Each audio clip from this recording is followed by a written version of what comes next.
Deep beneath the stone halls of Hogwarts walked a man most students feared and few truly understood. His voice was cold, his presence unsettling, and his loyalties always seemed to lie in shadow. To many, Severus Snape was nothing more than a bitter professor who favored cruelty over kindness and secrets over trust. But what if that image was only the surface of a far deeper story? Behind the dark robes and sharp words lived a man shaped by loneliness, regret, and a love powerful enough to change the course of a war. In this journey through his life, we uncover the hidden truth of Severus Snape, a story of mistakes, sacrifice, and loyalty that remained invisible until the very end. Because sometimes the most misunderstood people are the ones carrying the greatest burdens. The man behind the black robes. In the quiet stone corridors beneath Hogwarts' School of Witchcraft and Wizardry, where the air always seemed a little colder and the lantern light trembled against ancient walls, there walked a man who carried with him a presence that few students ever forgot. His robes moved like shadows across the dungeon floor. His footsteps were soft yet deliberate, and his dark eyes seemed to notice everything, even when he appeared not to be looking at all. To generations of students who passed through those underground classrooms, Severus Snape was not simply a teacher of potions, but something far more unsettling, a figure who seemed to belong to the dim torchlight and echoing stone just as much as the castle itself.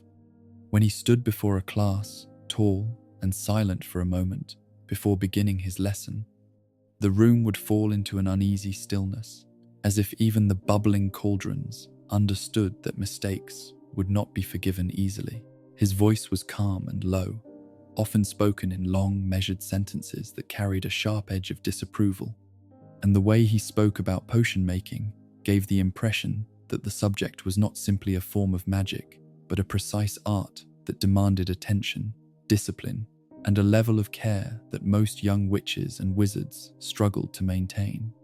He rarely raised his voice, yet students often felt more nervous in his quiet presence than they did with teachers who shouted or scolded openly, because Snape possessed a way of making silence feel heavy, like a pressure in the room that made every dropped ingredient or incorrectly stirred potion seem like a disaster waiting to happen.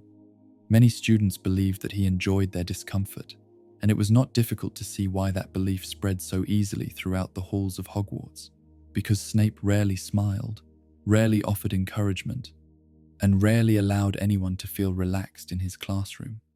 When a student made a mistake, he would often pause beside their cauldron and examine the result with a slow, disapproving gaze, as though he were studying not only the potion, but the character of the person who had brewed it. And when he spoke, his words often carried a dry, cutting tone that made even simple corrections feel like accusations of incompetence. Some students would later whisper in the common rooms that Professor Snape seemed to take particular pleasure in embarrassing those he disliked, and for many of them that dislike appeared to be directed most strongly towards students from one specific house. Gryffindors, especially, seemed to feel the weight of Snape's attention more than others, and there were countless stories told in the evenings, beside warm fires, about how the potions master always seemed quicker to deduct points from their house than from any other, how he watched their mistakes with a narrow and suspicious gaze, and how he rarely allowed them the benefit of doubt when something went wrong in the dungeon classroom. To those students, Snape was not simply a strict teacher, but something closer to an enemy placed in a position of authority, someone who appeared determined to make their school years as uncomfortable as possible. Yet, even those who disliked him the most could not deny that he was highly skilled in the art he taught, because potions were dangerous things when brewed carelessly, and under Snape's instruction, the students of Hogwarts rarely caused the sort of catastrophic accidents that might have occurred under a less watchful eye. His understanding of ingredients, brewing times, magical reactions, and subtle details that could alter a potion's effect was so precise that it seemed almost instinctive, as though the knowledge had become a part of him over many years of careful study and experimentation. Students might fear him, and they might resent his sharp comments and cold demeanor. But they also knew that beneath that black curtain of hair and those heavy robes, there was a wizard who understood magic on a level that few teachers ever explained out loud. Still, knowledge and skill were not enough to soften the image that most people carried of Severus Snape, because his behavior rarely invited warmth or trust. And in a place like Hogwarts, where friendships and loyalties often shaped how students saw the world, it was easy for stories about him to grow darker and more dramatic with each passing year. Some whispered that he had once been involved with dark magic long before he became a teacher, while others insisted that he had only taken the job at Hogwarts because it allowed him to remain close to secrets and power hidden within the ancient castle walls. Rumors moved quietly through the school, like wind through narrow corridors, growing and shifting as they passed from one group of students to another. And before long, the image of Severus Snape had become something larger than the man himself, a shadowy figure whose past seemed wrapped in mystery and whose motives were rarely discussed in a kind light. Even among the teachers of Hogwarts, there seemed to be a careful distance when it came to Snape, because although he worked beside them and attended the same meetings and meals in the Great Hall, he rarely joined in casual conversation or laughter. When others spoke, he often listened in silence, his expression unreadable, and when he responded, it was usually with a quiet remark that ended the discussion rather than encouraging it to continue. There was something about the way he carried himself that suggested he preferred observation over participation, as though he were always watching the world from just outside the circle, rather than stepping fully into it. To the outside world, beyond the castle walls, his reputation carried an even darker weight, because Severus Snape had once been known to move in dangerous circles during the years when Lord Voldemort first rose to power. Many witches and wizards remembered that time with unease, and those memories were not easily forgotten, especially when whispers suggested that Snape had once stood among those who followed the Dark Lord. Even though he now worked within Hogwarts, under the watchful eye of its respected headmaster, the knowledge of that past lingered like a shadow that refused to fade. For students growing up in a world still recovering from those dark years, the idea that one of their teachers might have once been connected to such darkness was both frightening and fascinating, and it fueled endless speculation about what kind of man Severus Snape truly was. Some believed he had changed, that the years had softened whatever ambitions or loyalties he once carried, while others remained convinced that no one who had walked that path could ever truly abandon it. In the absence of clear answers, imagination filled the empty spaces with stories that grew more dramatic each time they were retold. Yet there was always one question that lingered quietly beneath all those whispers and rumors, a question that rarely received a simple answer, even from those who believed they understood him best. If Severus Snape truly was cruel and bitter, if he truly disliked the students he taught and the world he lived in, then why did he remain at Hogwarts year after year, continuing to teach difficult lessons in the dimly lit dungeon classrooms, rather than seeking power or influence elsewhere in the wizarding world? A man with his knowledge and skill could have chosen many paths, yet he remained within those ancient stone walls, standing before rows of nervous students and guiding them through the careful art of potion making. It was a strange choice for someone who seemed to dislike nearly everyone around him, and that contradiction was perhaps the first clue that the story of Severus Snape was more complicated than it appeared on the surface. Because behind the sharp words and cold expressions, behind the rumors of dark associations and the fear he inspired in young witches and wizards, there existed a life that few people had ever taken the time to understand fully. When students saw him sweeping through the dungeon corridor, with his robes trailing behind him like smoke, they saw only the strict teacher who rarely offered kindness and who seemed to watch them with constant suspicion.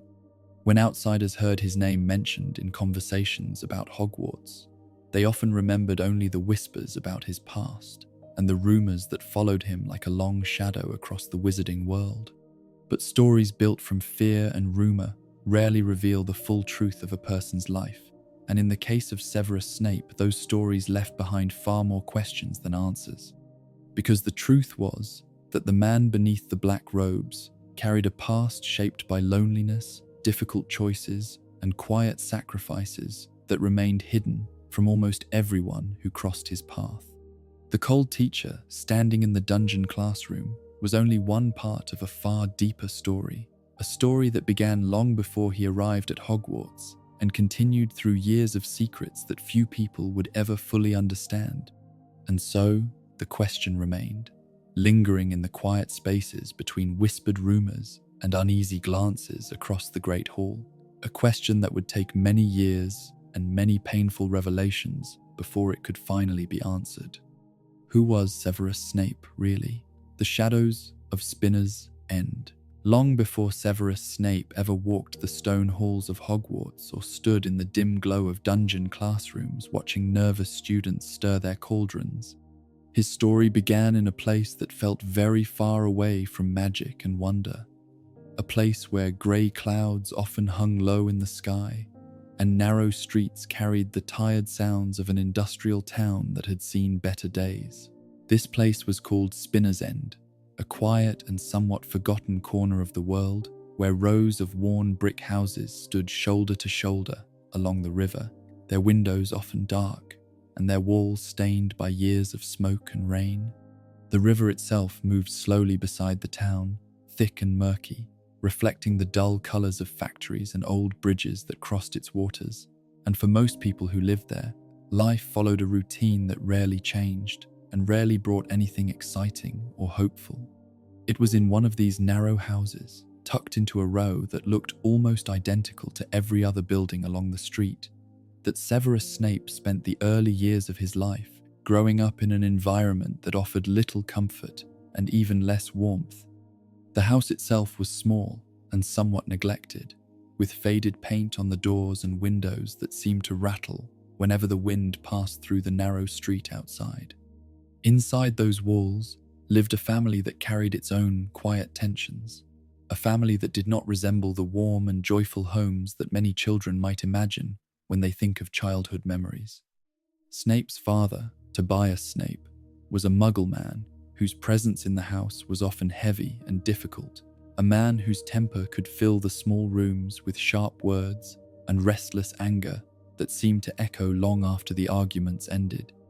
The exact reasons behind his frustration were never fully known to those outside the family, but the atmosphere he created left little doubt that life within that house was rarely peaceful. Raised in a world without magic, Tobias seemed to carry little patience for things he could not understand, and the strange and quiet nature of his son may have only deepened the distance between them. Snape's mother, Eileen Prince, came from a very different background because she was a witch who had once belonged to an old magical family whose name carried a certain history within the wizarding world. Yet the woman who lived in that small house at Spinner's End no longer resembled someone connected to such a past, because by the time Severus was growing up, she had become quiet and withdrawn, her presence often fading into the background of the household, as though she had accepted a life that felt far removed from the magical world she once knew. The tension between Tobias and Eileen seemed to fill the house like a constant storm that never quite broke but never truly passed either. And young Severus often found himself caught in the silent spaces that followed their arguments, listening from another room as voices rose and fell in frustration. For a child, a home shaped by conflict and distance can leave marks that last for many years, and in the case of Severus Snape, those early experiences helped shape a personality that would later appear cold and guarded to those who met him at Hogwarts. Children often learn how to protect themselves emotionally when they grow up in difficult environments, and for Severus, that protection seemed to take the form of silence, observation, and a careful distance from others. While many children in Spinner's End spent their afternoons running through the narrow streets or playing near the river, Severus was often seen alone, walking quietly or sitting by himself while watching the world around him with a thoughtful and sometimes distant expression. His appearance during those early years also reflected the circumstances of his upbringing, because the clothes he wore were often plain and worn, and his thin figure suggested that life in his household did not always provide the comfort and care that children need while growing up. Other children in the neighborhood noticed these things, and like many children who do not fully understand the struggles of others, they sometimes responded with teasing or quiet exclusion that only deepened Severus's sense of being different from those around him. Yet, even within that difficult environment, there were signs that Severus carried a mind that worked in ways unlike most children his age, because he often spent time reading old books or watching small details in the world that others might ignore completely. He seemed to notice patterns in nature and strange moments when things moved in ways that could not easily be explained. And although he did not yet fully understand the magical heritage he had inherited from his mother, the signs of that hidden world were already beginning to appear in quiet and mysterious ways. Sometimes small objects would move when Severus was nearby, shifting slightly without being touched, or strange things would happen during moments when his emotions grew strong. Moments that left him both curious and uncertain about what might be happening around him. His mother may have noticed these signs as well, because it is likely that she recognized the familiar hints of magical ability beginning to show themselves in her son, though whether she spoke openly about it during those early years remains unclear. For Severus, these experiences may have provided a small sense of wonder within a life that otherwise felt quiet and lonely, because magic represented something different from the narrow streets and grey skies of Spinner's End. Even before he fully understood what it meant to be a wizard, the possibility that there was another world beyond the one he knew may have offered a quiet form of hope, something distant but powerful that waited somewhere beyond the factory smoke and tired houses of the town. Loneliness, however, remained a constant companion throughout those early years, because Severus grew up largely without close friendships or the kind of supportive environment that allows children to feel confident and safe. Instead, he developed the habit of observing others from a distance, watching their behavior carefully and learning how people spoke and moved without necessarily joining their conversations or games. This habit of quiet observation would later become one of his defining traits as an adult, allowing him to notice things that others overlooked while keeping his own thoughts hidden beneath a calm and controlled expression. There is something important about understanding these early years when trying to understand the man Severus Snape eventually became, because childhood often lays the foundation for the choices and emotions that shape a person's life. Growing up in a household filled with tension and silence may have taught him that trust was something fragile and easily broken, while the isolation he experienced in his neighborhood likely reinforced the feeling that he did not truly belong among the people around him. At the same time, the magical blood he inherited from his mother quietly connected him to a world that remained hidden from the town of Spinner's End, a world of moving staircases, enchanted objects, and ancient schools where young witches and wizards learned to control the abilities that made them different from ordinary people. That world was still waiting somewhere beyond the narrow streets and dim houses, though Severus could not yet know how deeply it would shape the rest of his life.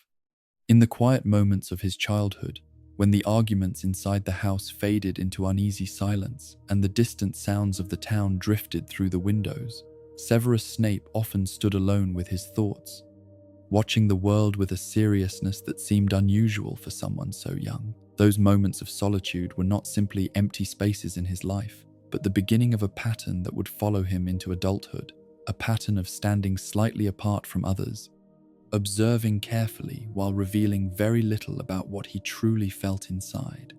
Spinner's End may have seemed like a small and unimportant place to most people, a town easily overlooked by those who lived in brighter and more magical parts of the world, but it was there, among the narrow streets and quiet riverbanks, that the foundations of Severus Snape's life were first laid.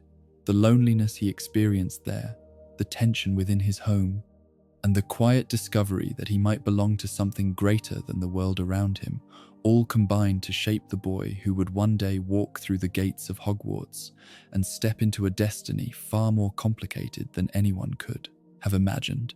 And although many years would pass before the truth of his life became known, the shadows of Spinner's End would never truly leave him, because the lessons learned in that lonely place followed him quietly through every chapter of his story.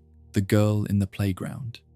During the quiet years of Severus Snape's childhood, when most days passed slowly in the grey streets near the river and very little seemed to change from one morning to the next, there came a moment that would quietly alter the direction of his life in a way he could not yet understand.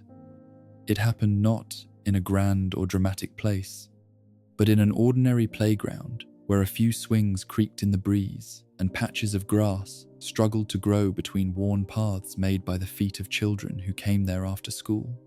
The air carried the distant sounds of the town, the hum of traffic somewhere beyond the rows of houses, and the occasional shout of children running through the open space. Yet for Severus Snape, this small place would become the setting of one of the most important discoveries he would ever make. Severus had already begun to notice that he was not quite like the other children around him, because strange things sometimes happened when his emotions became strong. Moments when objects moved slightly without explanation, or when unusual coincidences seemed to follow him as he walked through the world. These small mysteries were difficult to explain and even more difficult to share with anyone else, because children quickly learn that the things which make them different can also make them targets of confusion or mockery. For this reason, Severus kept most of his observations to himself, watching quietly and thinking deeply about the strange patterns he noticed in the world around him. One afternoon, while sitting alone near the edge of the playground, his attention was drawn toward a group of girls who were laughing together near the swings. Among them was a girl with bright hair that caught the sunlight in a way that made it seem almost golden against the dull colors of the town. And although she appeared to be enjoying the simple happiness of the moment, something unusual soon caught Severus's careful eye. As the girls played and spoke among themselves, the red-haired girl seemed to move with a kind of energy that felt different from the others, as though the air around her responded in subtle ways to her presence. At first, it was only small details that caught his attention. The way a flower near her feet seemed to sway even though the wind had grown still, or the way a fallen leaf lifted briefly from the ground before drifting down again without anyone touching it. To most people, these moments might have passed unnoticed, easily explained as tricks of the breeze or imagination, but Severus had spent enough time observing the world to recognize something deeper when he saw it. He watched carefully, his dark eyes focused with quiet concentration, and as the minutes passed, he became more certain that what he was seeing was not ordinary at all. Then something happened that removed any remaining doubt from his mind. The red-haired girl climbed onto one of the swings, laughing with her friends as they pushed her gently back and forth.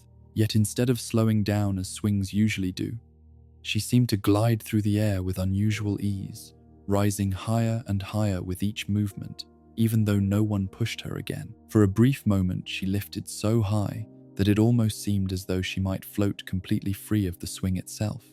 And although she soon returned to the ground with a surprised laugh, the look on her face suggested that she had not expected the strange moment any more than anyone else had.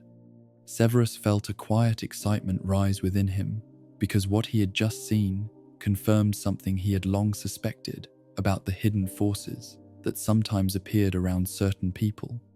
The girl did not appear frightened by what had happened, yet she also did not seem to understand it. And that small detail convinced him that she might be experiencing the same kind of mysterious events that had puzzled him for years. For a long moment he remained where he was, watching her with thoughtful curiosity while the other children continued their games. But eventually the desire to speak to her became too strong to ignore.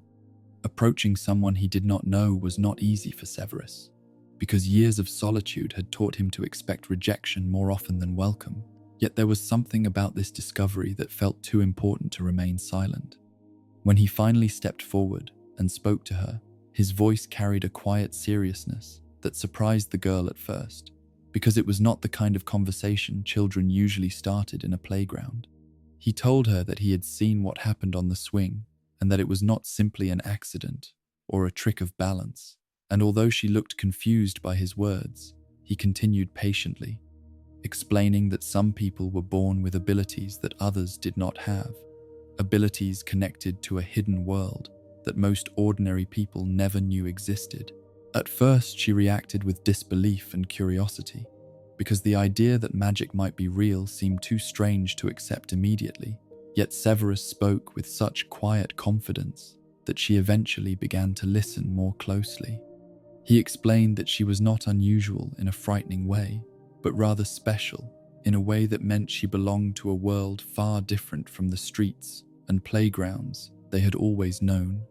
The girl's name was Lily Evans, and from that first conversation onward, the two of them began to spend more time together, talking about the strange moments she had experienced and the possibilities that might lie ahead of them both. Severus shared what little he knew about magic, drawing from fragments of knowledge that had reached him through his mother and from his own careful observations of the unusual events that had occurred during his childhood. Lily, unlike many other children who might have reacted with suspicion or fear, listened with genuine interest and curiosity, asking questions that revealed both her intelligence and her willingness to consider ideas that seemed unusual at first. She possessed a warmth in her personality that stood in gentle contrast to Severus's quiet seriousness, and the balance between them created a friendship that grew stronger with each passing day. As the weeks turned into months, the playground where they first met became only one of many places where they spoke together about the future and about the mysterious school that Severus told her about. A place called Hogwarts, where young witches and wizards learned to control their abilities and explore the full depth of magic. Lily's excitement grew as she imagined the possibilities of such a place, while Severus found himself feeling a sense of purpose whenever he spoke about it, as though sharing this knowledge allowed him to connect more deeply with someone who truly understood him. For the first time in his life, Severus experienced the comfort of genuine companionship, because Lily treated him not as an outsider or someone strange, but as a friend whose thoughts and feelings mattered. Her kindness reached him in ways he had never expected, slowly softening the guarded nature he had developed during years of isolation. Their friendship was not simply built on shared secrets about magic, but also on long conversations about dreams, fears, and the strange feeling of standing between two worlds, one ordinary and one hidden. Lily often spoke about her family and the life she knew, while Severus described the magical world that waited for them both beyond the boundaries of their town. In those moments, it became clear that Lily represented something deeply important to him, something far greater than simple friendship. She was proof that someone could understand him, that the loneliness he had known for so long did not have to define every part of his life. Severus, who often struggled to express emotions openly, revealed his loyalty in quieter ways, showing patience when Lily felt uncertain about her abilities and offering encouragement whenever she doubted herself. He watched over her with a quiet sense of responsibility, determined to help her understand the magical world that would soon welcome them both. Looking back on those early days, it is easy to see that this friendship became one of the central forces shaping Severus Snape's life. In a childhood marked by silence and distance, Lily Evans brought warmth, curiosity, and connection into his world, creating a bond that would remain powerful long after the innocence of those playground conversations had faded. For Severus, the red-haired girl he first noticed on that ordinary afternoon became more than a friend. She became the person who showed him that loyalty and affection were not weaknesses, but strengths, and that even someone who had spent much of his life alone could find meaning in protecting and caring for another person. And though neither of them could have known it at the time, the simple friendship that began beside a worn set of swings in a quiet playground would one day shape the fate of many lives, echoing far beyond the narrow streets of their childhood and into the deeper history of the wizarding world. Dreams of Hogwarts. As the seasons slowly shifted and the quiet town around them continued its ordinary routine of workdays and grey afternoons, a secret world began to unfold in the conversations between Severus Snape and Lily Evans, a world that existed far beyond the narrow streets and small houses that surrounded them. What had begun as a moment of curiosity in a playground soon grew into something deeper and far more meaningful, because Lily was no longer simply wondering why strange things happened around her, and Severus was no longer the lonely boy who kept his knowledge hidden from everyone else. Together they began exploring the idea that somewhere beyond their ordinary lives, there existed a place where magic was not strange or frightening, but understood, studied, and practiced by people who shared the same unusual abilities.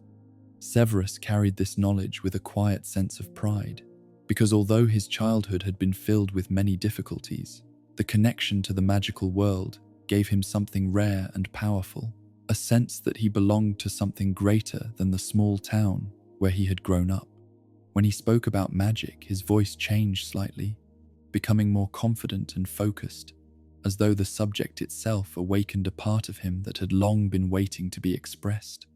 Lily listened with fascination during these conversations, often asking questions that revealed how quickly her mind grasped ideas that once seemed impossible. Many of their discussions took place during long walks along the river or in quiet corners of parks where few people passed by, because Severus understood that speaking openly about magic required privacy in a world where most people would never believe such things existed. During these moments, he described the wizarding world with careful detail, explaining traditions, customs, and the many strange wonders that existed beyond the knowledge of ordinary people. Lily absorbed every word with growing excitement, because the thought that she might belong to that hidden world filled her with a sense of possibility that she had never felt before. One of the first things Severus explained to her was the existence of Hogwarts School of Witchcraft and Wizardry, a place that stood somewhere far away from the town they knew, hidden from the eyes of those who could not understand magic. He spoke about the castle with a mixture of knowledge and imagination, describing tall towers, moving staircases, secret passages, and classrooms where students learned to control the mysterious abilities that had already begun to appear in Lily's life. Although Severus had not yet seen the school himself, the stories he had heard from his mother and from old magical books had created a picture in his mind that felt almost real. For Lily, the idea of Hogwarts quickly became something magical in itself, because it represented a future that was very different from the ordinary path most children in her neighborhood expected to follow. Instead of growing up to live a quiet life in the same town where she was born, she now imagined traveling to a place filled with magic, meeting other young witches and wizards, and discovering abilities she had never fully understood before. The excitement of this possibility often filled her voice when they spoke, and even Severus, who usually carried himself with quiet seriousness, could not hide the spark of anticipation that appeared when he talked about what awaited them. During one long conversation beside the riverbank, Severus began explaining something that he believed would shape their experience at Hogwarts more than anything else. He told Lily about the 4 houses within the school, each one representing a different set of values and qualities that students carried within themselves. His words painted a picture of a school that was not only a place for learning, but also a place where identity and belonging would be defined through these ancient groups. He spoke first about Slytherin, the house he believed he would one day join, describing it as a place for students who were ambitious, clever, and determined to achieve great things in the magical world. Severus spoke of Slytherin with clear admiration, because he believed that intelligence and determination were powerful qualities that deserved recognition. He imagined himself studying there among others who shared his curiosity about magic and his desire to understand it deeply.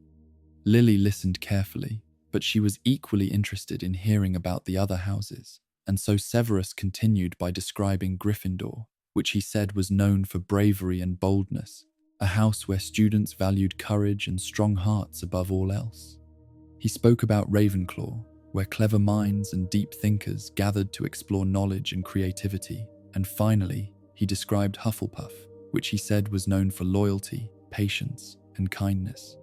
The idea that students would be sorted into different houses fascinated Lily, because it suggested that Hogwarts was not simply a school, but a place where people discovered who they truly were. She wondered aloud where she might belong among those houses, and although Severus tried to answer her questions thoughtfully, there was always a small moment of uncertainty in his voice, whenever he imagined the possibility that they might not be placed together. At that time, neither of them fully understood how important those houses would become in shaping their futures, and so the conversations often remained light and filled with curiosity rather than worry.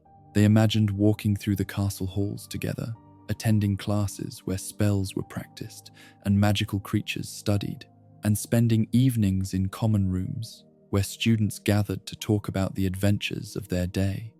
For Severus, these dreams carried a deeper meaning than simple excitement about school, because Hogwarts represented an escape from the life he had known in Spinner's End. The idea of leaving behind the tension and silence of his home filled him with quiet relief, and the thought of studying magic in a place where his abilities would be understood rather than hidden gave him a sense of hope that he had rarely allowed himself to feel. Lily's anticipation, however, came from a slightly different place. She loved her family and her life in the ordinary world, yet the discovery that magic was real opened her imagination in ways she had never expected. Hogwarts felt like the beginning of an adventure rather than an escape, a place where she could explore a part of herself that had always felt mysterious. As the months passed and their conversations about the magical world grew longer and more detailed, the bond between Severus and Lily strengthened in ways that were both simple and profound. They shared a secret that no one else in their lives fully understood, and that shared knowledge created a connection that seemed almost unbreakable. Yet, within those hopeful conversations, there existed small signs that their paths might one day grow more complicated than either of them expected. Severus's admiration for certain traditions within the wizarding world sometimes carried a seriousness that Lily did not always share, and her natural kindness toward everyone she met occasionally clashed with Severus's more guarded and cautious view of people.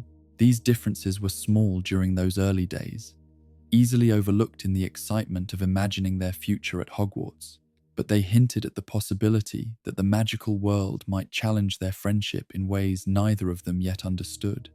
For now, however, Hogwarts remained a distant dream, waiting somewhere beyond the horizon of their childhood.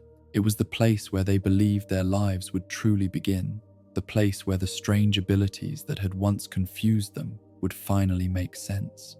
They could not yet see the ways in which that same place would test their loyalty, shape their choices, and eventually pull their paths in different directions. In those quiet days before their letters arrived, and before the castle towers appeared on the horizon of their lives, Hogwarts was simply a symbol of wonder and possibility. And as they stood beside the river, or walked through the quiet streets of their town, talking about spells they had not yet learned and adventures they had not yet lived, Severus Snape and Lily Evans believed that the magical world ahead of them would bring them closer together rather than slowly drawing them apart. The sorting that changed everything. The journey to Hogwarts began on a day that carried the feeling of quiet transformation, the kind of moment when the familiar world of childhood slowly gives way to something much larger and more uncertain.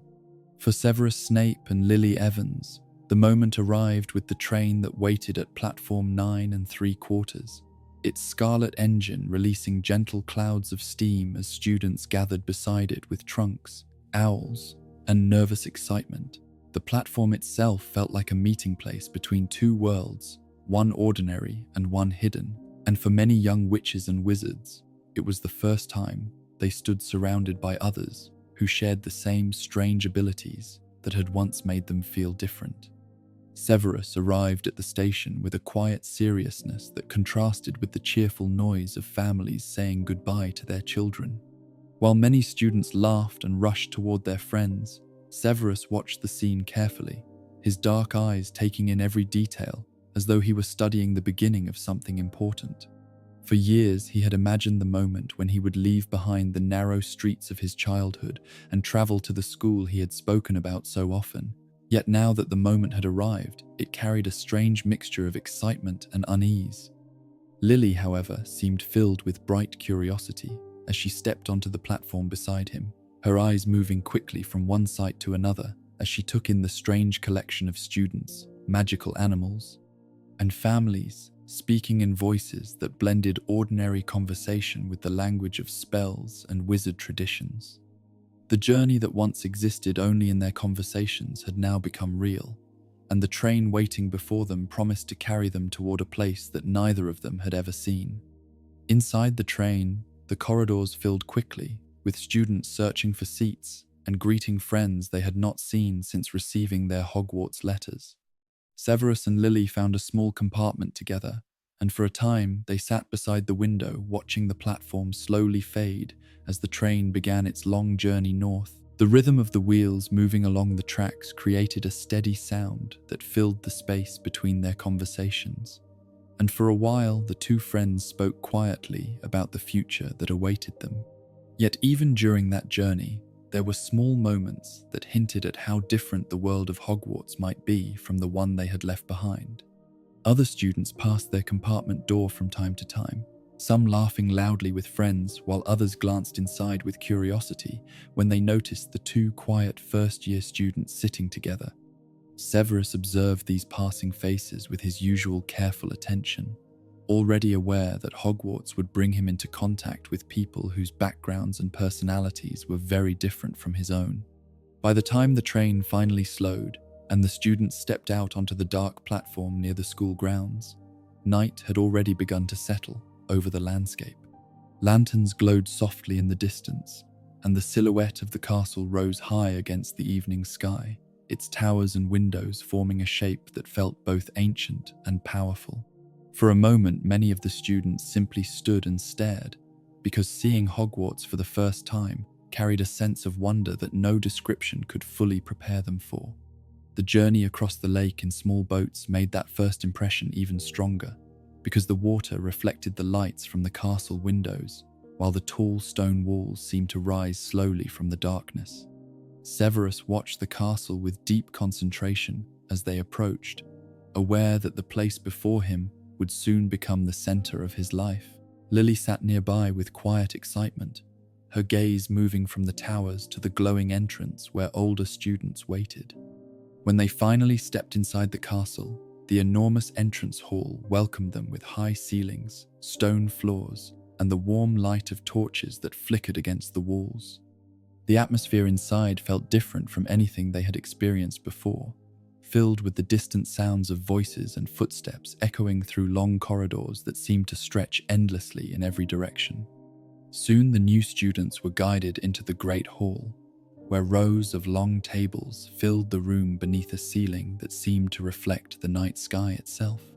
Hundreds of students sat at those tables, watching the first-year class with interest as they gathered near the front of the hall. Severus felt the weight of those many eyes upon him, and although he stood quietly among the others, his mind was focused on the moment he knew would soon arrive. At the front of the room stood a small stool with an old hat resting upon it, and although the object appeared ordinary at first glance, Severus already knew that it held the power to decide where each student would belong during their years at Hogwarts. The sorting hat, as it was known, would examine the mind and character of every new student before placing them into one of the 4 houses that defined life within the school. When the sorting finally began, the process moved slowly as each name was called, and one nervous student after another stepped forward to sit beneath the hat. Some waited only a moment before the hat announced its decision, while others sat in silence for longer periods, as though the hat itself were considering their fate carefully. Severus watched every detail of the process with intense focus, aware that his own name would soon be called. For years he had imagined this moment and believed he knew where he would belong, yet the reality of standing in that great hall made everything feel far more serious than he had expected. Then Lily's name echoed through the hall. She stepped forward with a mixture of confidence and nervous anticipation, her red hair catching the light from the torches as she approached the stool. When the hat settled onto her head, the room grew quiet, and for a brief moment, the only sound was the distant murmur of students waiting to hear the decision. The pause lasted only a short time before the hat spoke clearly. Gryffindor. A wave of applause rose from the table where students wearing red and gold colors welcomed her with cheerful smiles. Lily removed the hat and walked toward them, her face bright with excitement as she joined her new housemates. Severus watched the moment carefully, and although he felt genuine happiness for her, there was also a quiet shift inside him that he could not fully explain. Gryffindor had been one of the houses he described during their childhood conversations, yet seeing Lily welcomed by that group of students made the idea of belonging to different houses suddenly feel much more real. Soon his own name was called. Severus approached the stool slowly and placed the hat upon his head, feeling the soft fabric settle around him as the voice of the hat spoke quietly within his mind. The moment seemed to stretch longer than he expected, as though the hat were examining his thoughts with careful attention. Finally, the answer came. Slytherin. The word echoed through the hall, and from the table marked by green and silver colors came a chorus of applause welcoming him. Severus removed the hat and walked toward the group that would now become his house. Yet as he took his seat, he could not ignore the feeling that something important had quietly changed. Across the hall, Lily sat among the Gryffindor students, already speaking with new friends who greeted her warmly. The distance between their tables was not great, yet it felt larger than the physical space that separated them. In the days that followed, the meaning of those houses began to shape their lives in ways they had not expected. Students spent most of their time with members of their own house, attending meals together, sharing common rooms, and forming friendships that often reflected the values and traditions of their group. For Lily, the transition seemed natural, because her kindness and courage quickly found acceptance among the Gryffindor students. She laughed easily with her new classmates and approached the challenges of school with enthusiasm. Severus, however, experienced the early days of Hogwarts with a more complicated mixture of emotions. Although he appreciated the intelligence and ambition of many students in Slytherin, he also became aware of attitudes and conversations that sometimes carried sharp opinions about other houses. These differences created subtle tensions that slowly began to affect his friendship with Lily. Their conversations continued, but the easy simplicity of their childhood connection now existed within a larger environment where loyalties and expectations were constantly forming. Hogwarts had brought them together in one place, just as they had always imagined, yet the school also introduced divisions that neither of them had fully understood before. The castle that once represented only dreams and adventure had quietly become a place where identities were shaped, alliances formed, and friendships tested. And for Severus Snape, the choices and experiences that began during those first days would soon lead him into a path filled with challenges that would define much of his life within the wizarding world. A mind built for magic. Life inside Hogwarts slowly settled into a rhythm that carried students from one lesson to another through long stone corridors, across moving staircases, and down into classrooms where ancient forms of magic were taught by professors who had spent decades studying their subjects. For many first-year students, these lessons were both exciting and confusing because the magical world offered knowledge that often required patience, discipline, and careful attention. Some students discovered quickly that certain subjects came more easily to them than others, while some struggled to keep up with even the simplest spells or brewing instructions. Among all those young witches and wizards finding their place in the academic life of the castle, Severus Snape began to reveal a different kind of relationship with magic, one that was not built only on learning what teachers explained, but on an instinctive curiosity that pushed him to understand magic at a deeper level. From the very beginning, Severus approached his studies with a level of focus that many of his classmates found difficult to match, because he treated magic less like a set of classroom tasks and more like a complex system waiting to be explored and understood. While other students sometimes rushed through their assignments or celebrated when they managed to produce a successful spell, Severus often continued studying long after the lesson had ended, examining the small details that shaped the behavior of magical forces.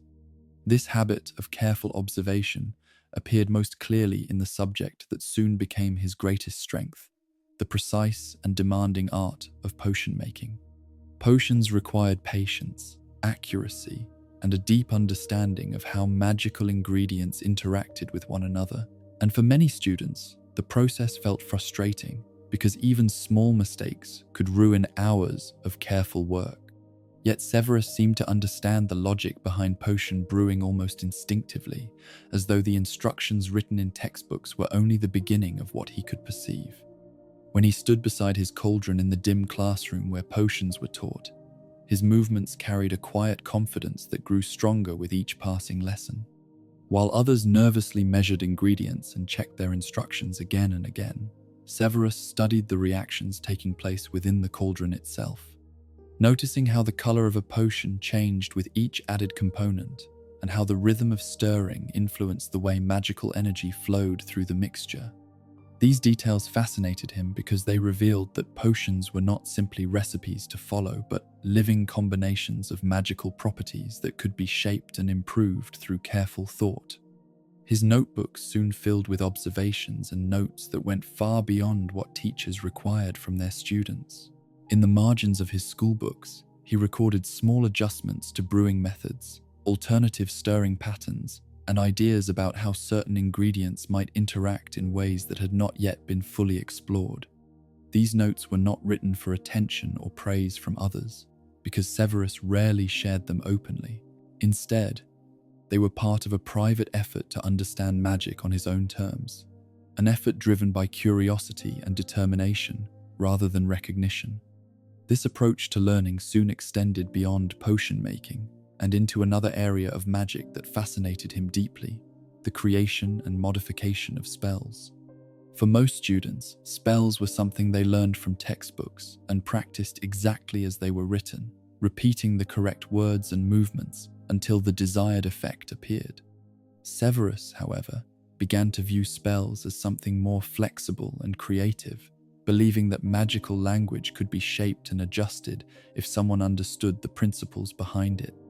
The idea of inventing or improving spells was not something encouraged openly in ordinary lessons, because the process required careful knowledge and carried certain risks if handled incorrectly. Yet Severus's curiosity pushed him toward experiments that many students would never have considered attempting. In quiet moments between classes, or during evenings spent studying alone, he began testing small changes in spell structures, exploring how slight variations in wording or wand movement could create new effects. These experiments did not always succeed, and some attempts likely produced results that were unpredictable or difficult to control. Yet each failure became another lesson that helped him refine his understanding. Over time, his efforts led to the creation of several original spells that existed only in his personal notes and in the pages of his schoolbooks. One of the most famous examples of this creative work would later be discovered in an old potions textbook that once belonged to him, a book whose pages carried countless handwritten notes alongside the printed instructions.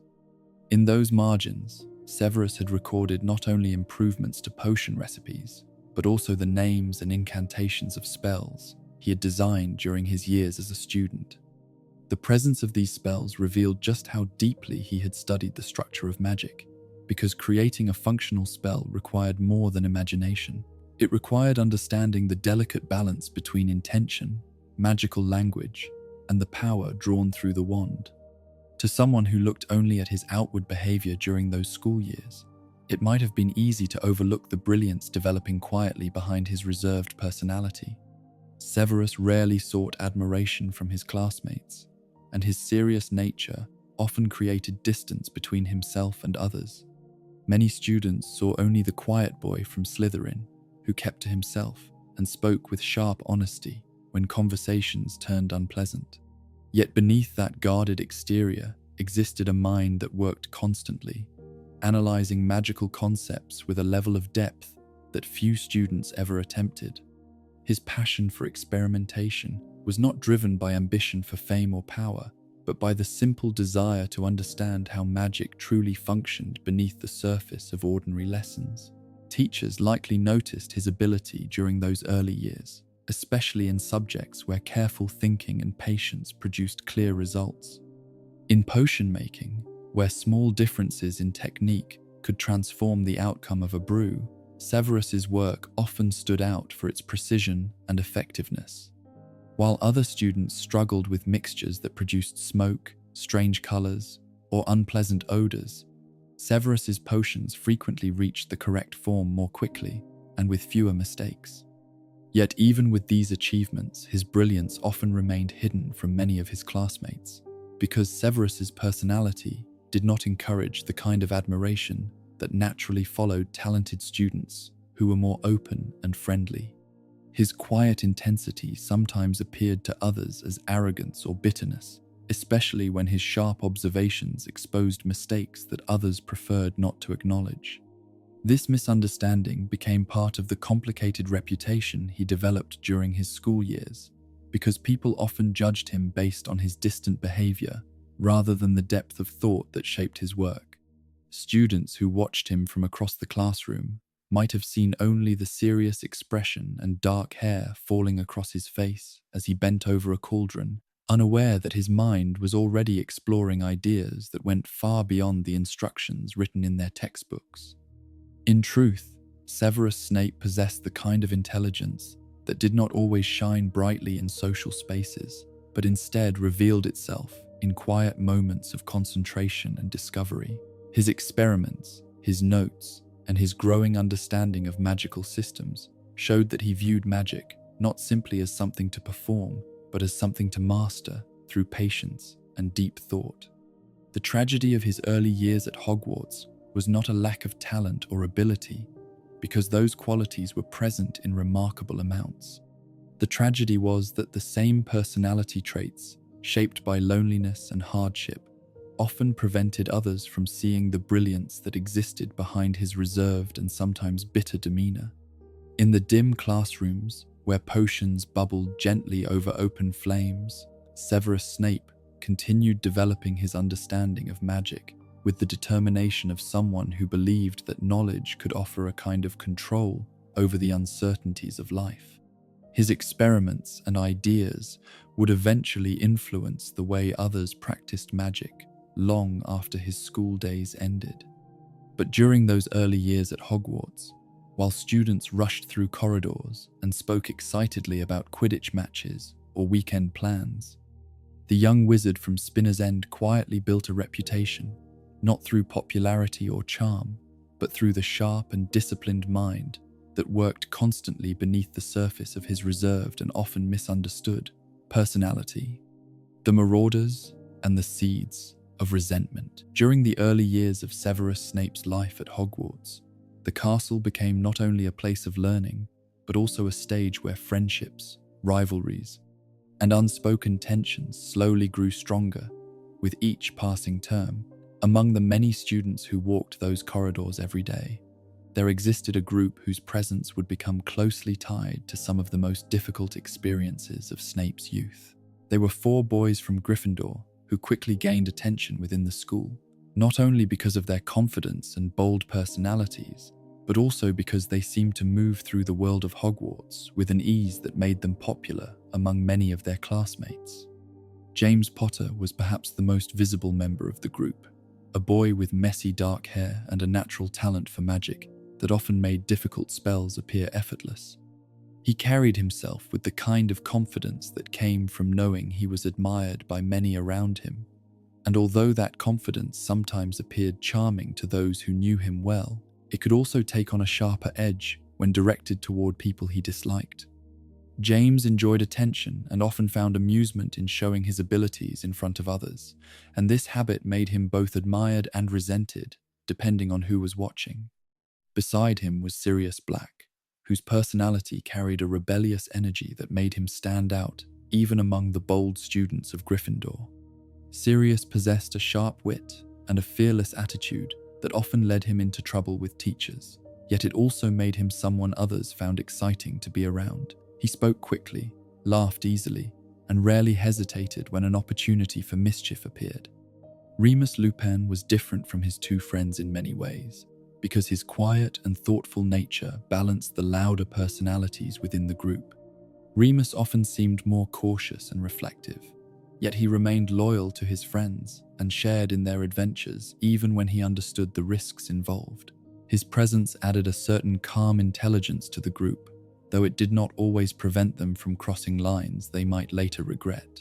The final member of their circle was Peter Pettigrew, a boy who followed closely behind the others with eager loyalty. Peter admired the strength and confidence of his friends, and often laughed loudly at their jokes, hoping to remain included in the group that had become so important to him. Together, these 4 students formed a friendship that would later become famous throughout the history of Hogwarts. And although many people admired their closeness and their sense of adventure, their presence also created problems for those who found themselves on the receiving end of their humor and attention. For Severus Snape, the encounters with this group would soon become a defining part of his school experience. From the very beginning, there existed a natural tension between Severus and the boys from Gryffindor, a tension shaped partly by personality and partly by the traditions of the houses they belonged to. The values celebrated in Gryffindor often encouraged boldness and pride, while Severus's quiet and guarded nature made him an easy target for teasing from students who enjoyed quick laughter and playful insults. James Potter, in particular, seemed to develop a strong dislike for Severus early on, and although the exact moment when this hostility began is difficult to identify, it soon grew into a rivalry that affected many aspects of their lives at Hogwarts. James appeared to view Severus as someone whose serious demeanor invited mockery, and the attention he received from his friends and other students often encouraged him to continue these confrontations. For Severus, the experience of facing these challenges was deeply uncomfortable because he already carried the weight of feeling like an outsider within many social situations at the school. Unlike some students who might have responded with humor or indifference, Severus reacted with visible anger and defensiveness whenever he became the focus of their jokes. These reactions only fueled the cycle of teasing, creating a pattern that repeated itself in classrooms, corridors, and even in the open spaces near the castle grounds. One of the most painful aspects of this rivalry was the way it often unfolded in front of other students, because public embarrassment carries a special kind of sting during adolescence, when reputation and pride feel especially important.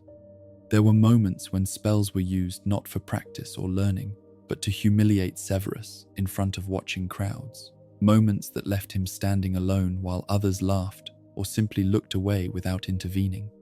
These incidents did not happen every day, yet they occurred often enough to shape the way Severus viewed the world around him.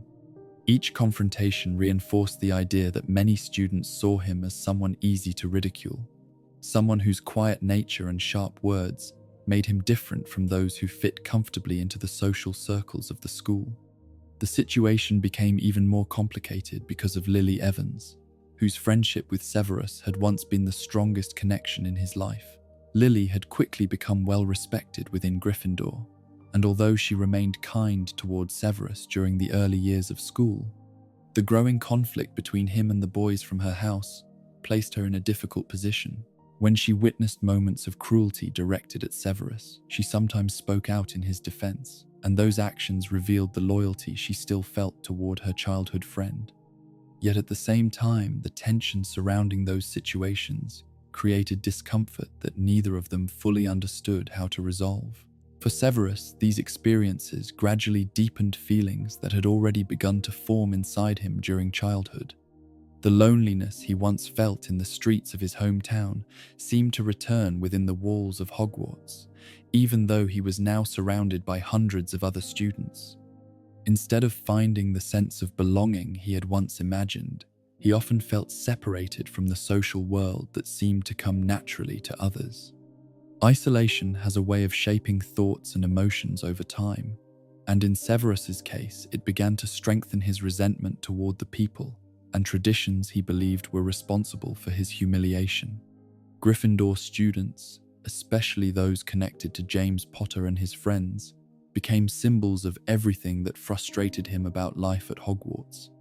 At the same time, Severus began spending more time with students who shared different interests and perspectives about the magical world.